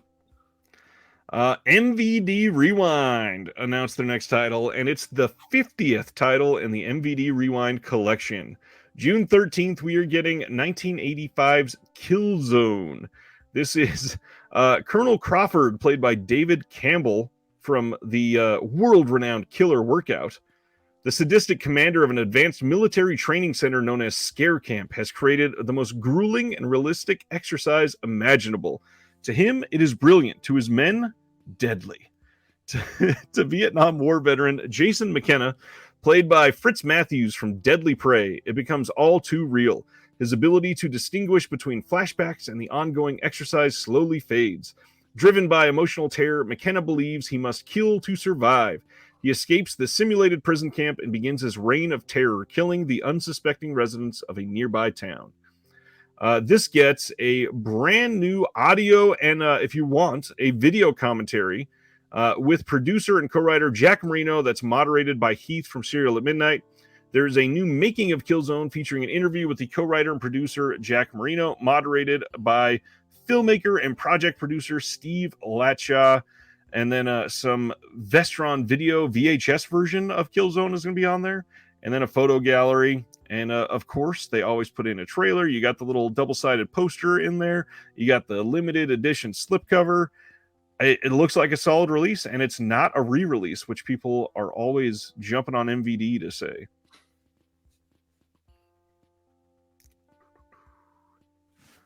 Justin is pointing out that 1988 title from TerraVision might be Linnea Quigley's Horror Workout. That is a good guess. And I'm sure everyone will get that for the artistry of that film and no other reason. That is the main reason. Yeah. Just read it for the articles. So many more jokes I want to say. Kino on May 9th is releasing Stone Cold with Brian Bosworth on 1991. We get a new interview with Brian Bosworth, new interview with Lance Henriksen, new interview with Arabella Holzbog, new interview with Sam McMurray, and a new audio commentary by Mike Leader and Arna Venema. I'm amazed by this. I have never seen this. Have you? Nope. And that's why I'm astonished that they would get Mike and Arna to do a commentary on a Brian Bosworth film called Stone Cold. This looks absolutely silly. Let's go to the next one, which is just today. We only got a couple left now. You can pre-order on the A24 website now a release of Aftersun from 2022. This is going to be sent to you by no later than April 7th. and it looks decent on this. They have some special features. We got a director's commentary and 6 collectible postcards. However, I will say, if you do not have access to a region free player, this is one of those times where if you love the movie, you might be kicking yourself. The movie release of this in the UK has many more special features, and that's been in stock at all of the retailers at Diabolic, Orbit, Grindhouse. I don't think Grindhouse has gotten it yet, but you can easily get this at one of our other retailers. And this is what he said, and I want to preface that I buy A24 stuff. I have Green Knight laying right here. I buy their stuff. It's one of those things where they don't have to really compete because people are going to buy it because it's A24 and they know that. Yep. And it matches their Lamb release, and I forgot what the other ones they did at that size. So that's the same size as the Lamb one. The Lamb, the souvenir double feature. That's the one, yep. Marcel the Shell with Shoes On was that size? Because they've only done Midsummer and Green Knight is like, and Last Black Man in San Francisco were the Correct. 3 that were the bigger ones. Yeah, but yeah, it'd be nice for them to have put like everything that movie and all of them put on. And on top of all that, which they should have had, considering they are the producers of the film. Yeah, they could have done a 4K release. Yeah, and I thought that was really what when they started doing their own line, because I mean, I don't know if Lionsgate has anything to do with these releases. I've never looked into that, but I figured when they started doing this themselves, it was like, this is to put the best possible version out, because maybe Lionsgate can or won't do it. Yeah. Yes, Sibner, he did say Lamb. I think Lamb was the first small one they did. Yeah, and I still haven't seen that movie. I've wanted to, I just haven't gotten around to it. I've not watched that one yet either, and I want to watch both of the souvenir films in one day, so I haven't been able to do that one yet either. And I agree, there should be a X Trilogy 4K. Fox said if they don't do it, that's going to be disappointing. What the heck? Why can't you be a sports nerd and a movie nerd? Oh, somebody else was saying it. I thought one of us did something. Okay, I was like, I definitely am. Stone Cold came out when I was at that weird age between being a sports nerd and a film nerd. I was shocked and amazed he went from NFL to Hollywood. The movie sucks, though. The only thing I want to throw out about A24 is they seemed to tease last week that they were going to be putting out Lighthouse next. They put an Instagram story out that was a picture of a light bulb and a house. That has to be Lighthouse. And then yet the next release is After Sun. So maybe A24 is doing Lighthouse in 4K next? I mean, that'd be great. I mean, I think that's a popular enough release that they would do that. Especially really since, I mean, they can't really put out a Witch one now because they're not going to outdo Second Sight. So no, not might as well go to Lighthouse. Might as well go to Lighthouse at that point. That's for sure. Probably the biggest news of the day. Let's talk about the fact that on June 27th, Criterion is giving us Pasolini 101. This is the 1961 to 1969 9-film collection that is focusing on the 60s. Now, before the comments are filled with all kinds of hilarious, unnecessary rage, I am baffled that a lot of the responses today are, but there is no Sallow, and it's missing another trilogy that he made in this time. They never said it was all-encompassing. They've already released those other ones. I'm kind of glad that they're not in here, because a lot of collectors already have those. I mean, isn't like 7 or so of them like ones that have never gotten a Blu-ray release? Like, yes, 7 of the 9 have never been on Blu-ray, and I think 8 of the 9 have never been on Blu-ray in the US, if I remember right. Yeah, this is what Criterion used to really be about. Like, hey, these have, well, no, they still are to a degree, but it's like, yeah, they release these. These haven't gotten their due respect. Yeah, and with this, it's a subversive filmmaker. It's somebody that pushed boundaries. It's somebody that has gotten a lot of attention in the last 10 years again, because people that really love cinema from this time are now really ringing the bell for this person. What's going on? There's the Umbrella fan himself. Hello. Surprised no one is griping over the paper sleeves. There's always a reason that people gripe. I don't get it.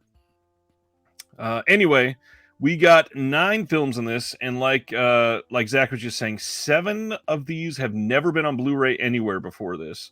And we are getting new 4K digital restorations of 7 of them, 2K digital restorations of 2 of them, and 2 shorts made by Pasolini for Anthology Films, and 2 documentaries made by Pasolini during his travels.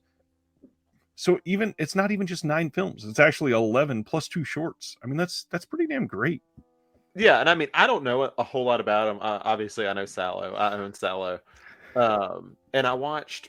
He made a religious film, and that's probably not specific for all I know. And I wish I could remember the name of it. It was about Jesus, but those are the only 2 I've seen, and I've liked what I've watched of him. Honestly, is like many issues I have with Sallow. I think it's has a lot of artistry in it, so I'm looking. I might actually end up picking this up just because I'm more curious about him. I think you would like him. It's certainly one that would make sense, especially for someone that kind of likes to push buttons and push back against authority nowadays and stuff. So yeah, you'd enjoy Pasolini. Let's see. People are talking about the paper sleeve, so I'm going to pull up this picture so we can get a closer look, so everybody's on the same page. This is what the release looks like overall, and I'm going to zoom in on this book here, and you can see that's the kind of thing that we're dealing with here. Honestly, I'm not. Unless I hold it in the hand and it's way worse than it looks, I'm not necessarily upset about this. I'm glad that it's not ginormous like the Godzilla box set. I mean, it still hasn't matched a single other box set they've ever put out. I think at this point they find it. I think it's a joke within the design room. It's like it cannot match a single other box set. It never will. Right.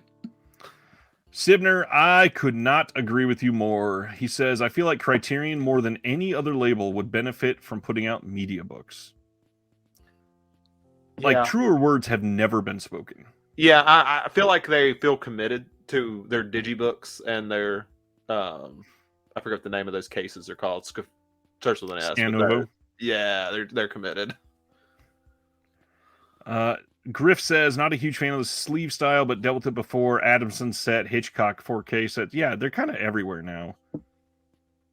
Really, the most tragic thing about the Hitchcock 4K set was they stopped making the steelbooks. Yeah, that's true. I would agree there. I love the way that they match that first wave. Yeah, and I mean, I was like, I get it. It's not like the 5 they put on their second set are going to be as popular. I would still buy them. Flickering Waves wants to point out those other films are from the 70s, and the description makes clear that these are 60s films with the title of Pasolini 101. I would expect additional volumes, which would be amazing. Sibner says they're treating them like coffee table books at this point, which, true, they absolutely are. Absolutely. And of course, when I clicked on the picture, it messed this up. Let's talk about Studio Canal again, like we talked about earlier. They are releasing 1973's The Three Musketeers on 4K and Blu-ray. Have you seen these films from the 70s? I have not. I think my exposure to Three Musketeers was the one with Orlando Bloom. I get that. Completely get that. I think I saw both of these once in like the late 90s and then forgot all about them until today when I saw these pictures. These are 2 films. By the way, we're also going to talk about they're putting out The Four Musketeers. That's why I'm saying the 2 films. Completely ridiculously great cast. So we've got Oliver Reed, Raquel Welch, Richard Chamberlain, Michael York, Frank Finley, Geraldine Chaplin, Simon Ward, Faye Dunaway, and then to round it off, this little indie actor called Charlton Heston. This is a new 4K restoration of the film with HDR, and they do have new features on this. Not a lot, just one on this one. And again, they're releasing this on 4K and Blu-ray. And then The Four Musketeers, still an incredible cast. And then we get another new feature on this one, still 4K, still with HDR. Both of these are coming on April 24th in the UK. Pretty solid looking releases. So what's the chances Shout Selects gets this? Ooh. I feel like that's the best one for the US, the Studio Canal. Honestly, that would make a lot of sense, actually. Very interesting. I'd not even thought about that. Well, the only reason I even think about it is because I've never like I love Studio Canal. I wish their encoding was better. Yep. Every time, many criticisms we can have for Shout and Scream, their encoding tends to be better when they take Studio Canal. This is true. This is absolutely true. Uh, Griff says, "Look at that top of that cover art, barf." I get that, but it's to match the rest of the line. The whole Vintage Classics line always has that little banner at the top, which It's kind of like Eureka, right? Like they're masters of cinema. yeah, Yeah. and I get that. Take it or leave it. If you don't like it, it's going to be bad every time, no matter what. Nicomedes says The Three Musketeers was a major hit and is a delightful film. Christopher Lee is a huge part of the cast as well. Completely forgot to say that. Yes, this is a good pair of films, and if it depends on how much they are in the U.S., I might consider these. Last one to talk about today. Just a few months ago, we talked about Mickey and Friends 10 Classic Shorts Volume 1. Actually, I think that first one was called Mickey and Minnie. But they are putting out a Volume 2 of the 10 Classic Shorts. This will be a Disney Movie Club exclusive that is coming on April 4th, and then it will be widely released on June 27th. And of these, 4 of the shorts are brand new to Blu-ray, have never been in HD. 5 of them are brand new to HD in North America, which is quite a bit better than the first set. But I also want to throw out again, it's 10 shorts on a Blu-ray. 10. I feel like they could have done at least 12 to 15. Yeah, and especially, I guess it depends on how long they are, but I mean, I'm not enough into the Disney history, but most of the shorts I see, like when my girlfriend throws one on like Disney Plus, they're not very long. Right, but even, I mean, we got multiple 2-hour films Yeah. that have good encoding. This is not, these are not 15-minute shorts each times 10 or anything. Maybe they just had some like 25 gig Blu-rays and they said, "Oh, you got to put them somewhere. Got to Throw it out there. use them up." Yep. So if anybody has ever looked into Disney Movie Club and they have been interested and have not looked into it too much, I did put a link there if you want to sign up. It's a little referral link. If you have questions on it, I don't mind helping you out. I've been a member for multiple years. I don't use it all that often anymore, but when they have good sales, the sales are great. Like twice a year. You can get pretty much everything for like $10 twice a year. I'm gonna speak back to this one for a second. Stefano says Disney milks everything, and to a point, you're right. But at the same time, they're also the company that created the idea of the vault, and then didn't sell certain titles anymore for many years. So, yes and no. There are certain titles that they milk like crazy, and then others that they just don't. Yeah, and I mean, I guess there's an argument to be made that the vault is the idea to FOMO everyone into like picking these titles Yes. up before they go back into the vault.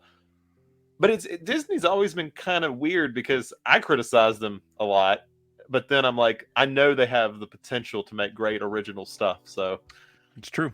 yeah. Yes, Sibner, you absolutely have to be a member to partake in the sale. But when you sign up, you can get they fluctuate. It's somewhere between 6 and 8 titles for literally like $20 when you sign up, and then you only have to buy 3 at full price, which is $20. So you actually end up getting like 9 movies for like $70 total when you sign up, basically. Dead Sea Life, we've been begging for the Disney Treasures DVDs to be upgraded, and they've been holding out. Yeah, so they certainly do not milk everything. But Mighty Ducks, really? That's like when Sleepless in Seattle went out of print with Twilight Time. Ridiculous. The hard part is if it's not selling widely, why would they put in the money into their logistical chain to put it out widely everywhere if they could just keep it in the club and only have it housed in one warehouse? Rocketeer was one that I was always surprised. I think it was exclusive to the movie club, right? Or did it actually get a regular release? It's a great question. I don't remember. Let me see. Yeah, I was just curious because I feel like that was one I was always surprised that ended up as an exclusive. Because usually it's like Beverly Hills Chihuahua 3 or something. Oh no, Rocketeer was available widely, and that's it, actually. Okay, good, because I don't know which one I'm thinking of, but it is not that one then. There is quite a few that were stuck in there, supposedly. David Lash says they're titles that have hints of overt racism or sexism are kept in the vault. That's when we Kinda. know they've officially milked everything, when they're just like Song of the South. It's happening. 4K. It is time. All right. That is all of our announcements, which way smaller week than last week. We're going to go over what is coming out next week rather quickly, which it's March is kind of a heavy month for releases. We got Streets of Fire 4K from Shout, Prince of Egypt 4K, The Whale from A24, everybody's most sought after 4K, The Core is coming next week. The Rocky 3 Steelbook that Zach was talking about earlier, that one's dropping next week. There's Razorback that Zach also brought up earlier. Last Hurrah from Chivalry, John Woo entering into the Criterion Collection on Blu-ray, is coming out next week. We got Phenomena 4K, the standard. The Warner Archive releases of The Prince of the Showgirl, Flamingo Road, Confessions of a Nazi Spy, and Neptune's Daughter all drop next week. The Grand Tour from Unearthed Films, Love Letters from Kino, Glorious, the Glory Hole film with J.K. Simmons, comes out next week from RLJE. Secret Defense from Cohen Media, No Man is an Island from Kino. The Wildcat, the 1920 film Ernst Lubitsch film, is coming from Kino. Anything crazy you're looking at for next week? I'm getting the Rocky 3, and I may not get it immediately. I may wait till it drops a little bit, but that Prince of Egypt 4K is going to look gorgeous if they did it right. That's the big question. Yeah, it's one of the most beautiful animated movies I've ever seen. Yep. So I'm stoked. Yeah. I don't know why I wasn't sharing that picture. My apologies. I was just. Oh, you're good. I could visualize most of them, so we're good. I'll scroll through there one more time. Razorback, Last Hurrah for Chivalry, Phenomena, Warner Archive, Glorious, Secret Defense, No Man is an Island. Lots of these. Giantess Attack versus Mecha Fembot. I know that's going to sell at least 3 copies. I'll have to cancel my Rocky 3 pre-order just to get it. Got to get it on day 1. Yeah. The House That Screamed is not next week, Sibner. That one, I believe, was this week. Let me check the date on that. The House That... that was March 7th. And speaking of The House That Screamed and Arrow titles, I would be remiss if I did not jump out there and say, if you have not checked out Hamilton Books since Monday, you are missing out, because they are having an amazing Arrow sale. I know we've had a lot of Arrow sales in the last 6 weeks. This is, I think, number 5 since February 1st or whatever.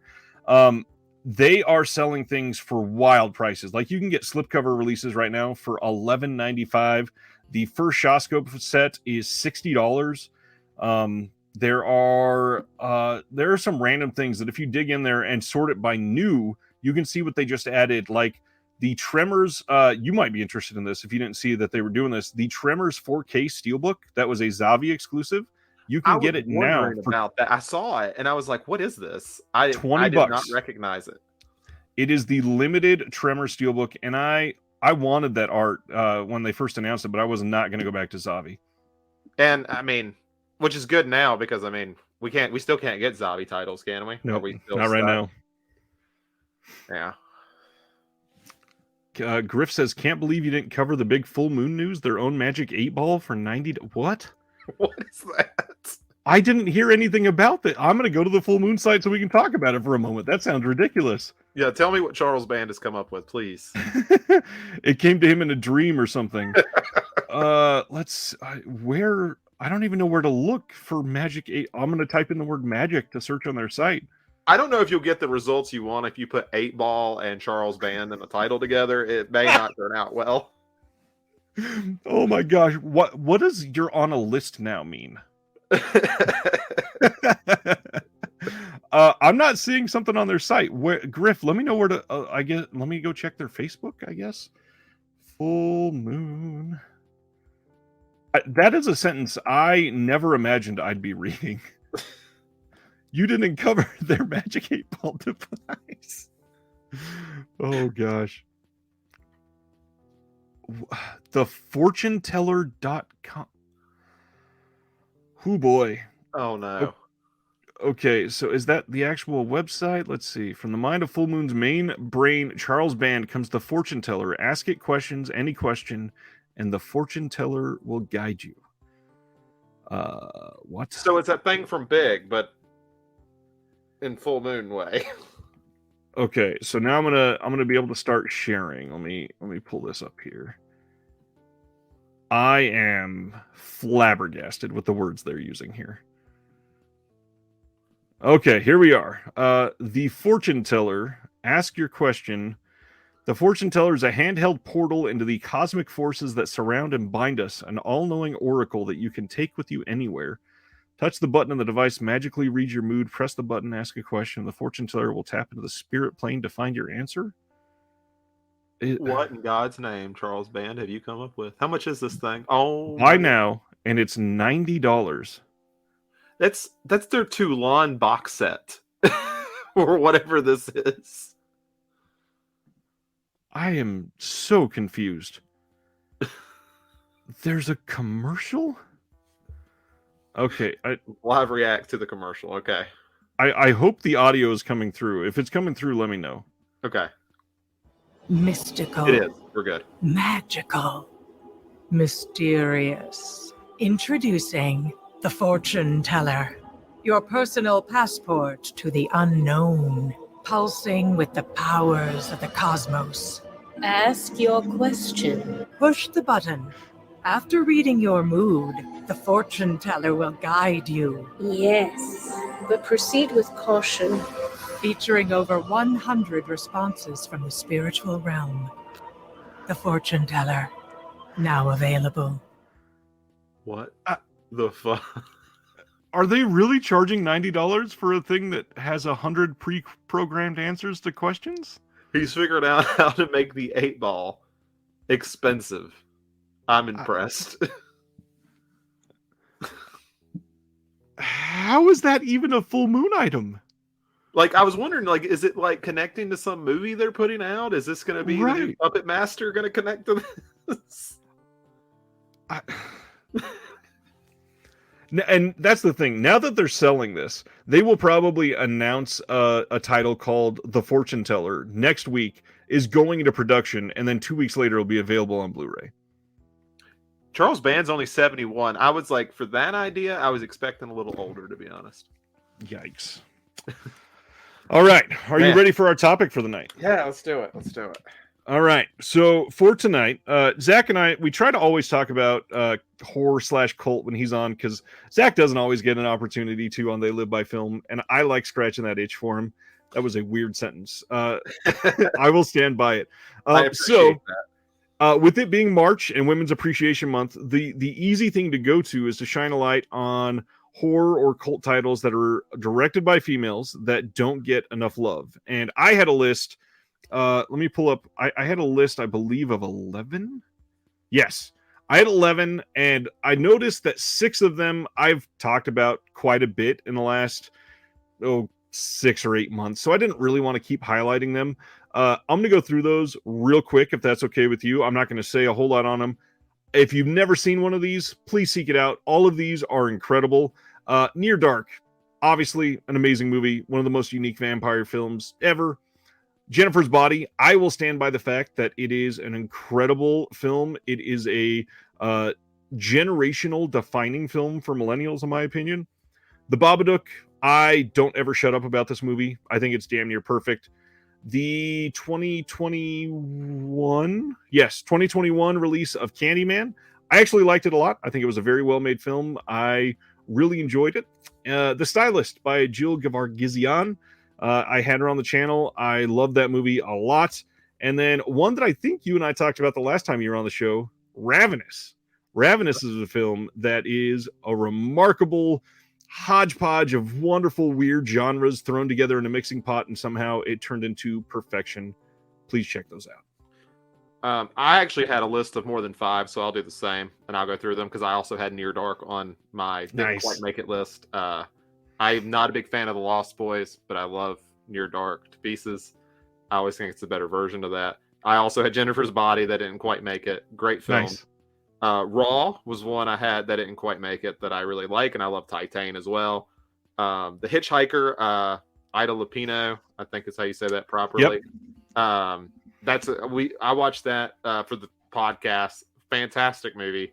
Wonderful Wolf movie. Soul, is a weird one, a Czech film, I believe. And then I had one more, and I didn't write it down. And this is the problem when I don't write it down. You said something, and I remembered it, but yeah. So I'll go with those, and it'll probably hit me later. Oh, it was Destroyer, because somebody brought up The Invitation, which I hear no one ever Destroyer. talk about. Interesting.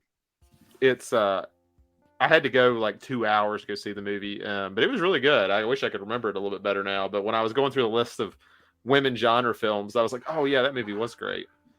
I need to rewatch it. Interesting. I don't think I've seen Destroyer. What's her name? Karen. She did Invitation, and she did something else. I wish I could remember her name. It starts with a K. Karen Kusama. That's it. Karen Kusama. Dead Sea Life. Yes, I am talking about Ravenous with Guy Pearce. That movie, stupendous. Ravenous is a masterpiece. Completely, authoritatively, I will say that Ravenous is a masterpiece. Okay, so we each have 5 left. I'm curious how many of these are going to blend over. You know what? I just remembered one that we talked about last time too that I probably should have included. I don't necessarily want to say it because it might be on your list because I know it's one of your favorite movies. I'll shut up for now. I'll go first this time because I made you go first last time. I'm going to talk about other than Hitchhiker by Ida Lupino. This is like when I think of female-directed horror films. This is the one that I go to, even though I hate the Steelbook. The Slumber Party Massacre. I adore this movie. It is a movie directed by a female that looks like it's not directed by a female because she leans into a lot of the tropes unnecessarily, and it's just so well made. I enjoy most of this movie. I think the sequel is very fun and really terrible. And if you haven't seen it, please check out this one. I would not be surprised if we got a 4K release from Scream Factory very, very soon. They want to do their re-releases as they have many, many times. They did do it, though, right? They did the double feature for 1 and 2, right? Oh, hello. Yeah, hello. I was thinking of something else. Yep. No, you're good. You're good. I was just like, I was going to order that. I was thinking a 4K Steelbook, but they probably won't since they did a double feature. I lost my mic for a second. I apologize. Anyway, very professional. So my number 5 is actually the exact same. It is Slumber Party Massacre. I'll talk about it for a few minutes. Do it. One of the things I love about that film, and when we talk about like the evolution of the slasher film to eventually go to postmodernism with Scream, it is kind of the first domino for me. Now parodying slashers have been around almost as long as slashers have been around, but like when I think of that line of how it started, for me it's like Slumber Party Massacre, Friday the 13th Part 6, Popcorn from 1990, New Nightmare, and then Scream. It's like this connection there, and it's so interestingly made because you do have a writer who wanted to do a parody, but then you have a director who is getting paid by Corman, and she has been very adamant to say, I did it because this is what I was paid to do. So that's why it is tons of TNA. And she's like, so it's this great balance of there's a parody in there, but play it straight. And I think it's perfect for that. I would agree there. And it's shot in this weird, like cloudy, interesting way that draws you in to make it look older than it is. I love it.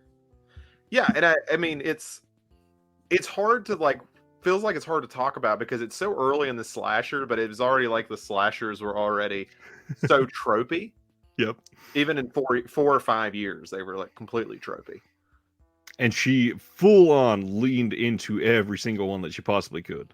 And it works. Like, oh yeah, the cops in there should frustrate you, but I think they're like some of the best parts of the movie is when the cops come up every time. Yeah, and the fact that it's a slasher, yet we know who the killer is from literally the first 30 seconds, and it still doesn't take anything away from this film. It's done in such a really wonderful setup way that it works. Yeah, and I always get it mixed up. Did he also escape from a mental asylum? It's been a couple years since I've watched it last. I think so. I'm not. Yeah. I don't remember if they show it. Because I watched it the same night I watched Stage Fright for the first time, and I'm like, I think so. I might have like some wires love crossed Stage Fright. there. Yeah, I think it's something like that at least. It's referenced at some point if they don't show it. I was gonna have this one spot higher, but since everybody was already talking about it, let's just discuss my number 4, 2015's The Invitation. I was late to this one. I watched this one in 2018 or 19, not knowing anything about it, and it kind of blew my socks off. And the reason I went and watched it is maybe it was 2019 because I think I saw Upgrade and I liked the actor. I was like, I'm gonna go look into more, and went, how have I never seen this? And this is when Draft House Films was still alive and kicking and making a name for themselves. And this movie is so well done. It is tense in situations that should never be tense. It is unique in very very different ways than you would expect for like a dinner party film. Especially, we also talked about Coherence is kind of a similar style film to this, but so different in so many different ways. And they treat this movie like everybody watching it knows what's going to happen, and they take everything that you think is going to happen and completely do the opposite. So by 25 minutes into it, you are already like settling in and thinking you know how this is going to end, and they've twisted on you a couple times, and you're like, wait a minute, am I stupid or is this brilliant? And it keeps making you ask all of the right and wrong questions at the same time. And then the end of this movie just really got to me. I love this movie. It is a very good ending for a film like this, I think, because when you have these like simple dinner party movies, a lot of them don't see how to end in a clean way. And this one just made me walk away and go, oh, fuck. I saw The Invitation when it came out. So I guess that's been about 8 years now. And there's a lot of stuff I don't remember about it. But those last several seconds of the movie is something I distinctly remember so well. So it has definitely left an impression. And it's wonderfully directed, too. I mean, we're obviously talking about female directors. It is directed in such a... Because of the close quarters of the way that this film is made, you are stuck into a situation that already feels claustrophobic, and they direct around that to make you more fearful of other things in a claustrophobic situation, which they could easily just lean into the claustrophobic side of it, and they don't. Yeah, and it's one of those two. And there's one that came out this year. It's something Speak. I didn't end up watching it, but it may have been 2022. But it was like Speak No Evil, and yeah, and I started it. I did not get to finish it, but I was so annoyed during that movie, and that's why I was never in a hurry to do it. And I was like, Invitation did this a lot better. They're very different films, but I was like, when you're talking about like that dinner party idea, it can go bad so easily. Speak No Evil has a brutal ending, and I do suggest finishing it. Okay, I will give it a second go. Maybe I was it is a rough movie. I will say I didn't love Speak No Evil as much as other people. I think that there are choices made in that movie that make you, especially coming as a parent, going, no logical person ever makes this choice in life. This would never happen. Which, in a movie that's supposed to be making you feel on edge because like you're relating to some of the aspects of it, it just did not work on that aspect. But the ending, oh god, that ending. Okay, I will make a point to finish it then.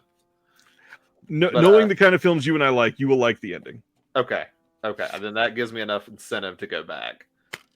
I'm going to talk about one that I don't think gets enough credit. It is an action horror adventure that was supposed to be a trilogy by M.J. Bassett, which was Solomon Kane. A movie that I absolutely adore. I think it has a phenomenal soundtrack. Like, that's one of those soundtracks that I still listen to regularly because it's so good. James Purefoy is really good as the title character. I really hate this didn't work out. And MJ Bassett isn't someone who is going to be on the most talented directors list, but she does fun adventure movies really well. She did one of the Silent Hill movies. She's been doing kind of those direct-to-video ones like Rogue with Megan Fox that came out like a year or two ago, and I think she came out with something this year called like Endangered Species. So she's still around, and she still does little stuff here and there. But I would say from what I've seen of her, this is her best one, and it's just a lot of fun. Yeah. Silent Mandible says, I heard Speak No Evil described as funny games, but the director doesn't hate you. That's pretty apt. Yeah, that was a good choice. I completely agree. Underrated today. I don't know even the last time, other than like my small circle of people, that I've heard somebody even mention that title. I feel like it was completely forgotten. I know it didn't do well when it came out, but it's honestly really well. Like the cinematography in it's really good. I was always impressed when I watched it. Yeah, it's underseen for sure.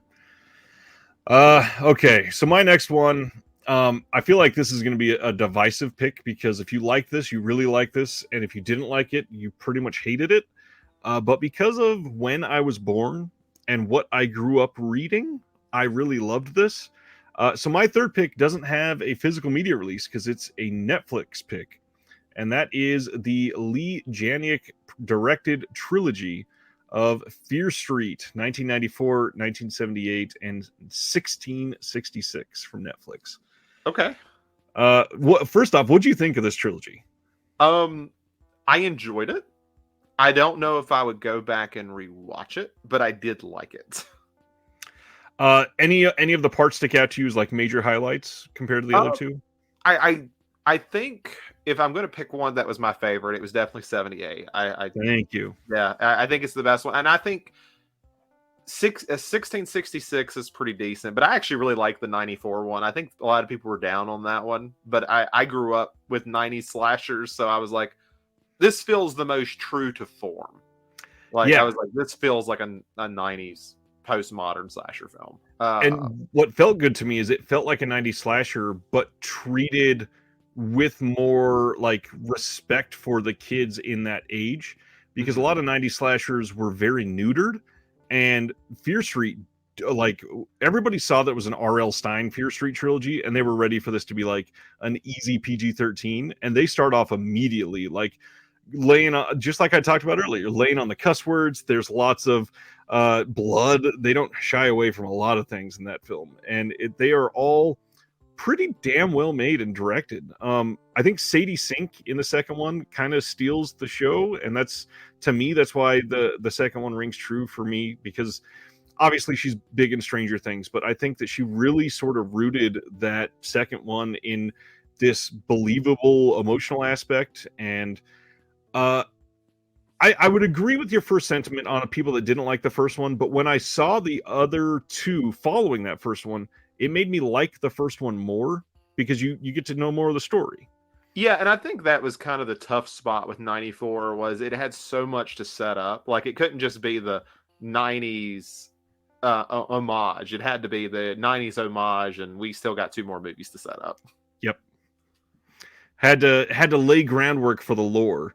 And so I really wanted to highlight this one tonight, because this director feels like somebody that could make a giant name for herself over the next 10 years. And not just with this trilogy, or even another version of this trilogy, or releasing another Fear Street title or something like that.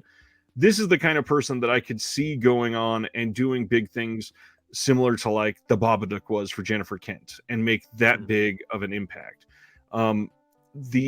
The way that she directs some of these scenes and has an eye for really good lighting and really good color usage, and then the dialogue feeling mostly realistic. It's rare in a teen version of these types of films that you get all of those mixed into one. So it definitely felt like a highlight when I watched these.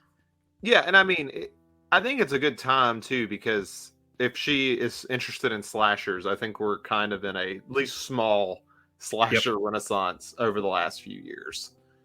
Yeah, and with bodies, and then possibly you could even throw in Williamson's Sick that just came out recently. Mhm. It seems to be leading into a way that wants to have that next like Scream renaissance, as we're literally on the opening day of a Scream film right now. Yeah, and I mean, you look at the 3 Halloween films, as divisive as 2 of them are, Yeah. they made $500 million over 3 movies. I mean, Yep. people are interested. People want. I mean, we took a break in the 2010s, and there was only like a handful of them, but That's full true. force now. Very, very true. So I feel like this was the one you were hinting towards earlier. My number 3 was Revenge. Yep. I will not attempt to say the director's name. You can look it up because I will butcher it completely. And I've talked about this one a little bit before, so I won't like harp on it too long. It's just so gorgeously shot. Like, Rape Revenge is a hard sell for people. I completely get it. It's not going to be everyone's cup of tea. But the thing I like about Revenge, and for anyone who's like, oh, that looks cool, but the subject matter kind of turns me off, I won't sit there and encourage anyone who feels that way to watch it. But if you're open to it, this is probably going to be one of the easier ones to digest, because I think that female eye does a lot for the rape section of the Rape Revenge. It's very tastefully done. It's very artistically done, and it makes a big difference. It doesn't indulge in that. It's going to indulge in its style. It's not a very realistic film. You know, it's not like I Spit on Your Grave. And just to kind of give kind of a, I don't think this is a spoiler. It happens near the beginning of the film, but she's pushed off a cliff onto a tree and survives. And it's at no point is it taking itself as a gritty, realistic rape revenge film. It's stylish as it can be, and I love it for it. Yeah. And like you just said, they don't lean into the assault scene in the beginning, but that ending climax, oh God, did they lean into it? Oh, they did. And I wish, man, it's one of these times I need to just talk about it as a spoiler type of thing, because I have so much to say about like the final part, but I don't want to like. I'll put it at this: the vulnerability does a nice little switch, and I think it's brilliant. I think it's absolutely brilliant. I mean, honestly, it's not too much of a spoiler to say they return to the home of the original assault, and the male counter half that the revenge is being sought after for is barefoot, and there is a lot of liquid on the floor, and there's a lot more that happens. But oh God, it is just framed in such a great, like, the comeuppance of it is what is really leaned into, and again, that vulnerability, it's so highlighted. Yeah, and it is very colorful. Like, you know, when you think of these type of films, you think of Thriller, which is a gorgeous film most of the time. But it's still very gritty, down to earth. It's European in that sense, where the Revenge, ironically, is made by a European, but it's stylish. Is like it's very unique, even for France, in a sense, in my opinion. Like how well they use color in this instance. David Lash says, no prolonged unnecessary rape scene like Irreversible. It is nothing like Irreversible. No, and I mean, I say that as someone who loves Irreversible. I defend Irreversible a lot, but yeah, it's very opposite to that. Very. And David, by the way, if you're going to be here on Sunday for the Oscar show, ask Jeremy about Irreversible, because he just saw Irreversible live at I don't know if it was at the New Bev or if it was at one of the other smaller theaters in LA, but Gaspar Noé was there, and he got a picture with Gaspar. It's amazing. Okay, down to our final two, and I made my list, and I just kind of shot back after these two because I saw these were like my obvious two picks for me that I don't highlight enough on this channel, and I went back and went, holy hell, like these are two of the most stylish picks that I could have gone with, and I wasn't even trying to do that. And it's funny enough, it fits with Revenge kind of. My number two is a release that was put out by Kino Lorber a few years ago, and that is Anna Lily Amirpour's A Girl Walks Home Alone at Night. And I mentioned earlier that Near Dark is one of the most unique vampire films. This may be the most unique vampire film. I love this movie. It is shot in a way that even if I described it to you, you could not picture it until you actually see it, because it is so damn stark. And it is, I mean, it's I struggle to even really call it a horror film, but it's done in just this way that makes you want to sit in this universe for a little while and just feel welcomed. I love everything about this movie. The Kino release is rather good. There's a nice Q&A on here, hosted by Roger Corman at the Hammer Museum. There is a graphic novel that came with this that is really good. And honestly, if you've ever seen the film, the graphic novel honestly should remind you of the film. They pretty much adapted really very well done. One. very quickly from the way that they frame this into the film. Here's some of the other artwork that gives a little more of a clear look at that. I love this movie. This movie is ridiculously good. And for a while, this whole slipcase release from Kino Lorber was going for stupid money on eBay. Thankfully, I don't think that's the case anymore, so you can still get this pretty well. For a while, this was going for like $120. If you don't have it, I would seek this film out. Yeah, and it's one I've actually been wanting to rewatch because it's one of those films, and I always realize when it happens, where it catches me off guard in whether it's its style or it's just so different than my expectations that I just never know how to feel about it at the end, and I just have to sit on it forever. Yep. And then I realize I like it, but it's like, okay, now I need to actually like rewatch it now that I've kind of settled my feelings about the movie. Stan Geezy says, I was shocked to learn that Girl Who Walks Home Alone at Night was shot in L.A. Yeah, because it's Saudi Arabian. Is that what it's supposed to be? It's Middle Eastern. I just can't think of. Yeah, Iranian. Iranian. Yes, it's supposed to be I think they call it one of the first Iranian horror films. Even better, and not to minimize what you're saying. Their last line here is astonishing. They say, amped by a mix of Iranian rock, techno, and Morricone-inspired riffs, its airy, anamorphic black and white aesthetic and artfully drawn-out scenes combine with simmering tension. Now, the important part: to make the first Iranian vampire western. Okay. Yeah, I mean, I think that covers it pretty well. It is a beautiful movie. And again, a lot of people have not seen it. I won't say it's underrated because most people that have seen it rate it a good 8.5 or above, but it is certainly an underseen film. I agree.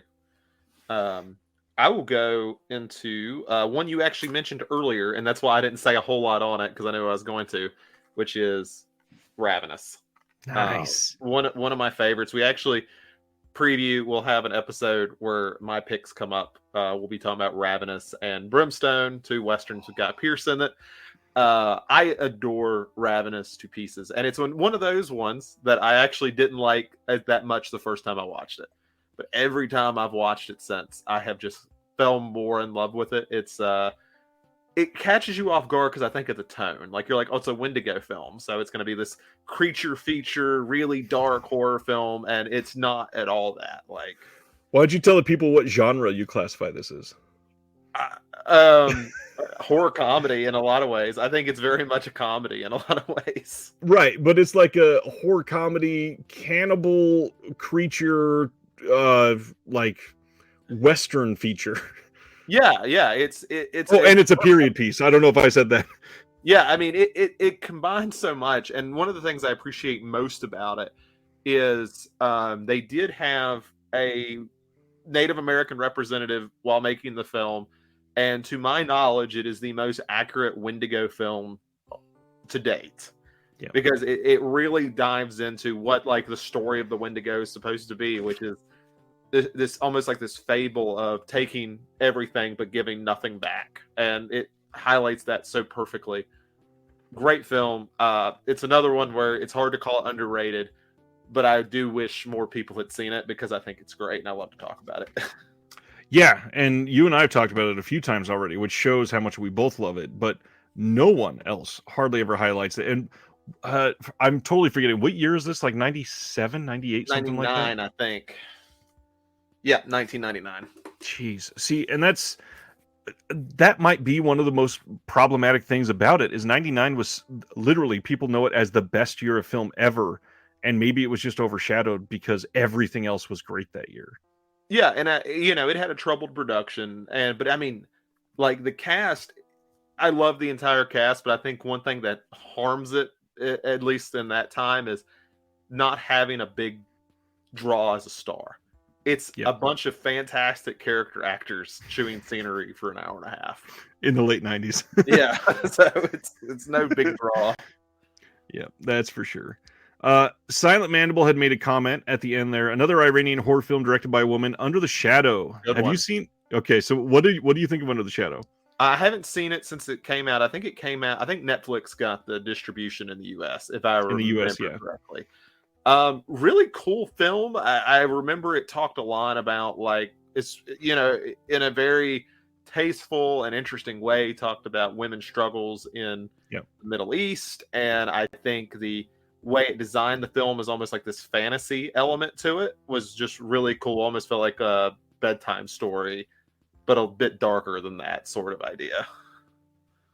Is the name of the person that directed this movie? I'm going to look that up because I want to make sure that they get some attention. Oh, the Ravenous? No, Under the Shadow. Babak Anvari. That's it. Yeah. Second Sight put that out, and the Blu-ray of that is rather good. There was one jump scare in that really got me, and if you've seen it, you probably know exactly which one I'm talking about. Yeah. Oh, I just clicked on Babak Anvari. It is a male director, not a female director. Oh, I did not know that then. I was assuming they were right on that. For some reason, I thought the same. I guess because it actually handles a lot of women issues very well. It's almost very well, yeah. Yeah. Oh, there you go, Silent Mandible. I thought it was a woman-directed film, but it was not. Had an interesting gender themes, though. They really did. And the spirituality side of it is very, very, like, tastefully handled, like you said. I really enjoyed Under the Shadow. And actually, now that we mention that, it kind of goes in line with my number one quite well. This, I believe, is... Does it say on here? Because I don't want to say it wrong. I believe this is a Mexican film from 2016, which is one of my favorite female horror-directed films ever made. And that is, of course, Tigers Are Not Afraid by Issa Lopez. Did you and I talk about this one before? We have mentioned it. I still haven't seen it. I have a Steelbook, too. I still haven't watched it. So this movie is stupendous. This... I like to talk about when we find films where the child actors are, like, shockingly good in their roles. These look like child actors, but they are just plain children that were pulled in to be a part of this, and they are done in such a unique, realistic way. It is this playful, spiritual orphan horror film, basically, and it gets dark and gritty. And it is hard to watch because of all of the, like, horrific situations that these super young kids are placed in. And the streets of Mexico are not a safe place depicted in this film. I really suggest everybody go watch this. This should still be on Shudder. I believe they had all US rights for this one. But they look at this as a horror fairy tale. And that's one of the reasons that I've always loved, like, certain Del Toro films, who's also, so closely related to the Mexican cinema and horror side. A lot of the stuff that they do in this movie, it's done in that Del Toro aspect, like in Pan's Labyrinth, or sort of like in Funny Games, where the director is kind of screwing with you a little bit. There's some things that you're seeing on the screen that are not real or a part of the film. And they done it in a way where it follows a group of orphan kids armed with 3 magical wishes, running from the ghosts that haunt them and the cartel that murdered their parents. It is just such a depressing start to a film. And then some of the stuff that they capture in this is very melancholic, but because you're watching literal kids deal with it, they handle it like you would picture actual kids handling some of these situations, where obviously they're a little more hardened based on their experiences, but they're just imaginative and willing to take risks that adults never would. And I love this damn movie. And it seems like a lot of people talked about it in 2016 and 17, and then a lot of people have not been talking about it lately. And I think it's a modern classic. Now, you mentioned so a lot of the actors, the children actors, were not actually, like, actors, like, professional. I don't believe so, as far as I'm aware. I would have to re-verify that, but I believe the last time I looked it up, it was just people that they basically found. I always and it love looks that. David Gordon Green likes to do that too, and it gives such an authenticity to an area. Like I think back to Joe. I always talk about Joe because of the father in that was just a local homeless man. Yep. Who does? And I mean, when you sometimes you need that raw, non-polished acting to really bring out something. And so it's IMDb, so take this with a grain of salt. But the very first piece of trivia says the child cast members had zero acting experience prior to working on this film. They were enrolled in improv workshops with an acting coach just prior to shooting. wow. And I mean, the good thing about kids in a lot of ways, working with them is how well they can adapt. So Yep. I think there's a lot of fear with children actors, but I was like, you get them with the right people, they'll adapt quickly to how to figure That's things true. out. That's awesome. I definitely need to watch it. Yeah, and knowing that you and I share a lot of similar tastes with these, I think it's one that you'll like quite a bit. And I will warn you, it's probably one that you're going to watch and go, I don't feel great, and I need to watch it again in a couple months to make sure that this wasn't just traumatic. I mean, I like the Del Toro comparison because when you were talking about it, I was like, I'm getting Pan's Labyrinth feels, which is one of For my sure. favorite films. Yeah. And if I remember, it even says on here, Issa Lopez creates a world that recalls the early films of Guillermo del Toro, imbued with her own gritty urban spin on magical realism. That's like by the book Del Toro. Yeah, it is. Absolutely. All right. Well, I guess it would be unfortunate if we went through this whole thing and didn't talk about who, in my opinion, is one of the greatest female directors ever who got no appreciation with her, I think, 7 films, which is Stephanie Rothman in The Velvet Vampire. I love this movie. This is the Scream Factory one because they won't print more than 1,000 of these, which is, I think, continues to be why the film is so underseen and underappreciated. Yep. Because it's phenomenal. Like, as one of the best vampire films I've ever seen, it is so dreamy. It is so well shot. It has a gorgeous soundtrack to it. Like, it is probably in my top 15, but it is more than likely in my top 10 favorite films. And I find it phenomenal. This movie was on Shudder for the longest time. It is currently on Tubi. Oh, and the Criterion Channel.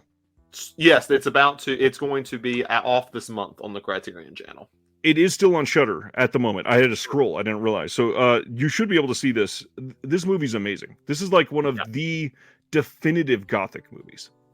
It is. And it's such a rarity to see like vampire movies in the desert. And, for obvious reasons, I should have brought it up when you were talking about The Girl Who Walks Home Alone at Night, because it's kind of has the same sort of thing, but it has that uniqueness to it because you have this overbearing son, you have this vampire story, and of course it's an adaptation of what's that lesbian vampire story? Camellia, is that how you say it? Something like that, yeah. Yeah, every one of them adapts it. Daughters of Darkness, Blood Spattered Bride. I mean, it's that, but it's done in a unique way still. And it's Stephanie Rothman, who unfortunately did not make many films, but she deserves all the love she can get. To our detriment, she absolutely deserved to make a lot more than she did. Yeah, and she didn't want to be an exploitation director, which I get, but she was really good at that. She was really good at it. Yeah. I mean, she's the one that gave us Terminal Island. Mm-hmm. That alone is one that people should know her from. All right. I'm looking up some of the trivia on this one because I haven't looked at this one in a long time. Oh, gosh. Yeah, this is such a great movie. I need to watch Velvet Vampire again. Yeah, man. You got the channel and everything. It's one... Because I do you have this copy? Because I know this is the only Blu-ray that ever came out for it, unfortunately. I, at least through, I think, December of 2022, I have every Scream Factory release. I've been able to track them down.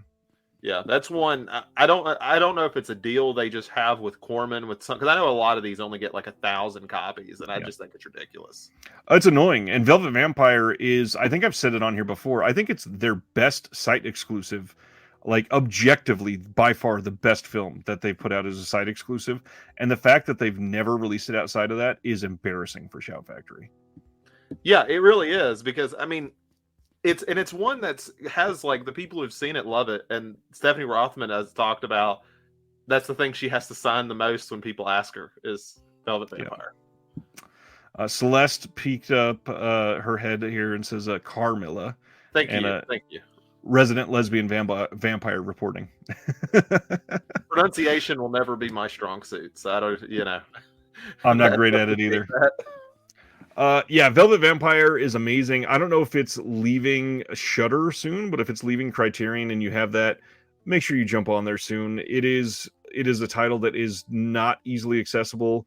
I think a couple years ago there was a copy on YouTube. I'm not sure if it's still there, but yeah, they take it down there because there's a track on there I absolutely love, and you might know the scene I'm talking about where they're almost in like this dreamscape where the bed is on the desert and she comes through the mirror. That is such a gorgeous score, and there's this guy who, God bless him, he keeps putting that scene on YouTube for the music, and it keeps getting taken down. But he is determined. Beautifully made film, similar to a lot of these tonight. They just have that touch, and I mean, honestly, our top two for both of us, 4 super stylish films. Or maybe Revenge was your number 3, I think. What was number 2 again? Number 2 was Ravenous. Oh, that's right.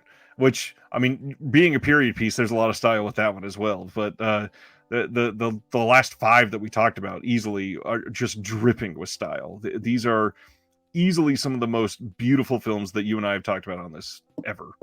Yeah, and it's one of those things where that's why it's so important to get unique voices. Like, I understand why people get hesitant of people, I won't get into it too much, getting jobs because of certain attributes, but these are unique voices and we need that. When, we've seen 1,000 adaptions of the Carmilla story, but when you have a female doing it, sometimes that brings just that little bit of extra that is nice to see, and it brings a uniqueness to something we've seen 1,000 times. It's very true. And the diversity that comes from that is exactly what we have been hammering on with the idea of representation, because it's not always just seeing yourself or an aspect of yourself on screen. It is the ability to have different voices actually have a say and possibly do it better. Yeah, I mean, we like when I was, when I talked about Revenge, having a tasteful rape revenge. Like I said, I'm a fan of the genre. As weird as it feels to ever say that, but it is cool to see someone who potentially can feel victimized by that say, okay, how would I do this? How would I? Exactly. And it's like we've troped up that subgenre so much, so when somebody comes and does it different, like, oh, well, we could have been doing that for decades, and it would have been just as effective and awesome. And then, as per usual, they'll do it. It'll be game changing, and then 10 or 15 men will rip it off. Exactly. So this has been fun. Before we hang up, any other like major female directed horrors that we forgot? I tried to not highlight some of the major ones. Like, obviously, we could easily talk about American Psycho for 10 or 15 minutes. It's a classic. I think I've cooled on my love for it. I think when I was an angsty early adult, I really liked American Psycho, and now I really respect the major performance for Bateman. But I've always told people, and I have my respect for American Psycho. If you want the better version of that, just watch Vampire's Kiss. It is everything American Psycho wants to be, and it's got Nick Cage. Nick Cage is always great. Yeah. I guess I'm gonna let me butcher this name. Claire, I'm sure it's Denis or Dennis. Denis. Oh, that one, Claire Denis. Yeah. Yeah. I mean, she's done her fair share of things. She's great. High Life was one that a lot of people didn't like. I actually liked that one quite a bit. It's different. That was probably one that I quickly took off my list, but I do like it. Yeah. There's a lot that I like that. Again, we do talk about the big ones a lot, and then the underseen ones just easily get forgotten in something like this when you're highlighting it. Yeah, and I mean, a lot of these, sadly, of course, Bigelow, of course, has been very successful. Very happy for her. I love Zero Dark 30. But I would love for her to go back to do horror and do genre films because she's really good at it. But a lot of these, sadly, did not have the longest careers. Like we talked about, Rothman did not have a long career.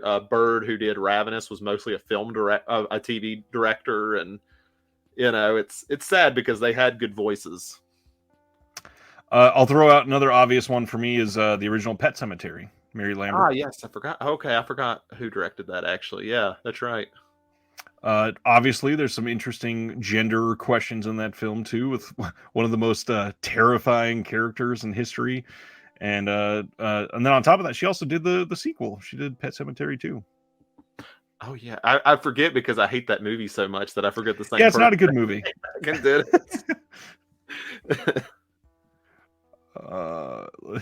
Daniel brought up Point Break, and Celeste said Point Break is a queer classic. Absolutely. That movie drips with homoeroticism in all of the right places. Yeah, it's in that Rocky 3 or, anything of that era. Sibner brought up Strange Days.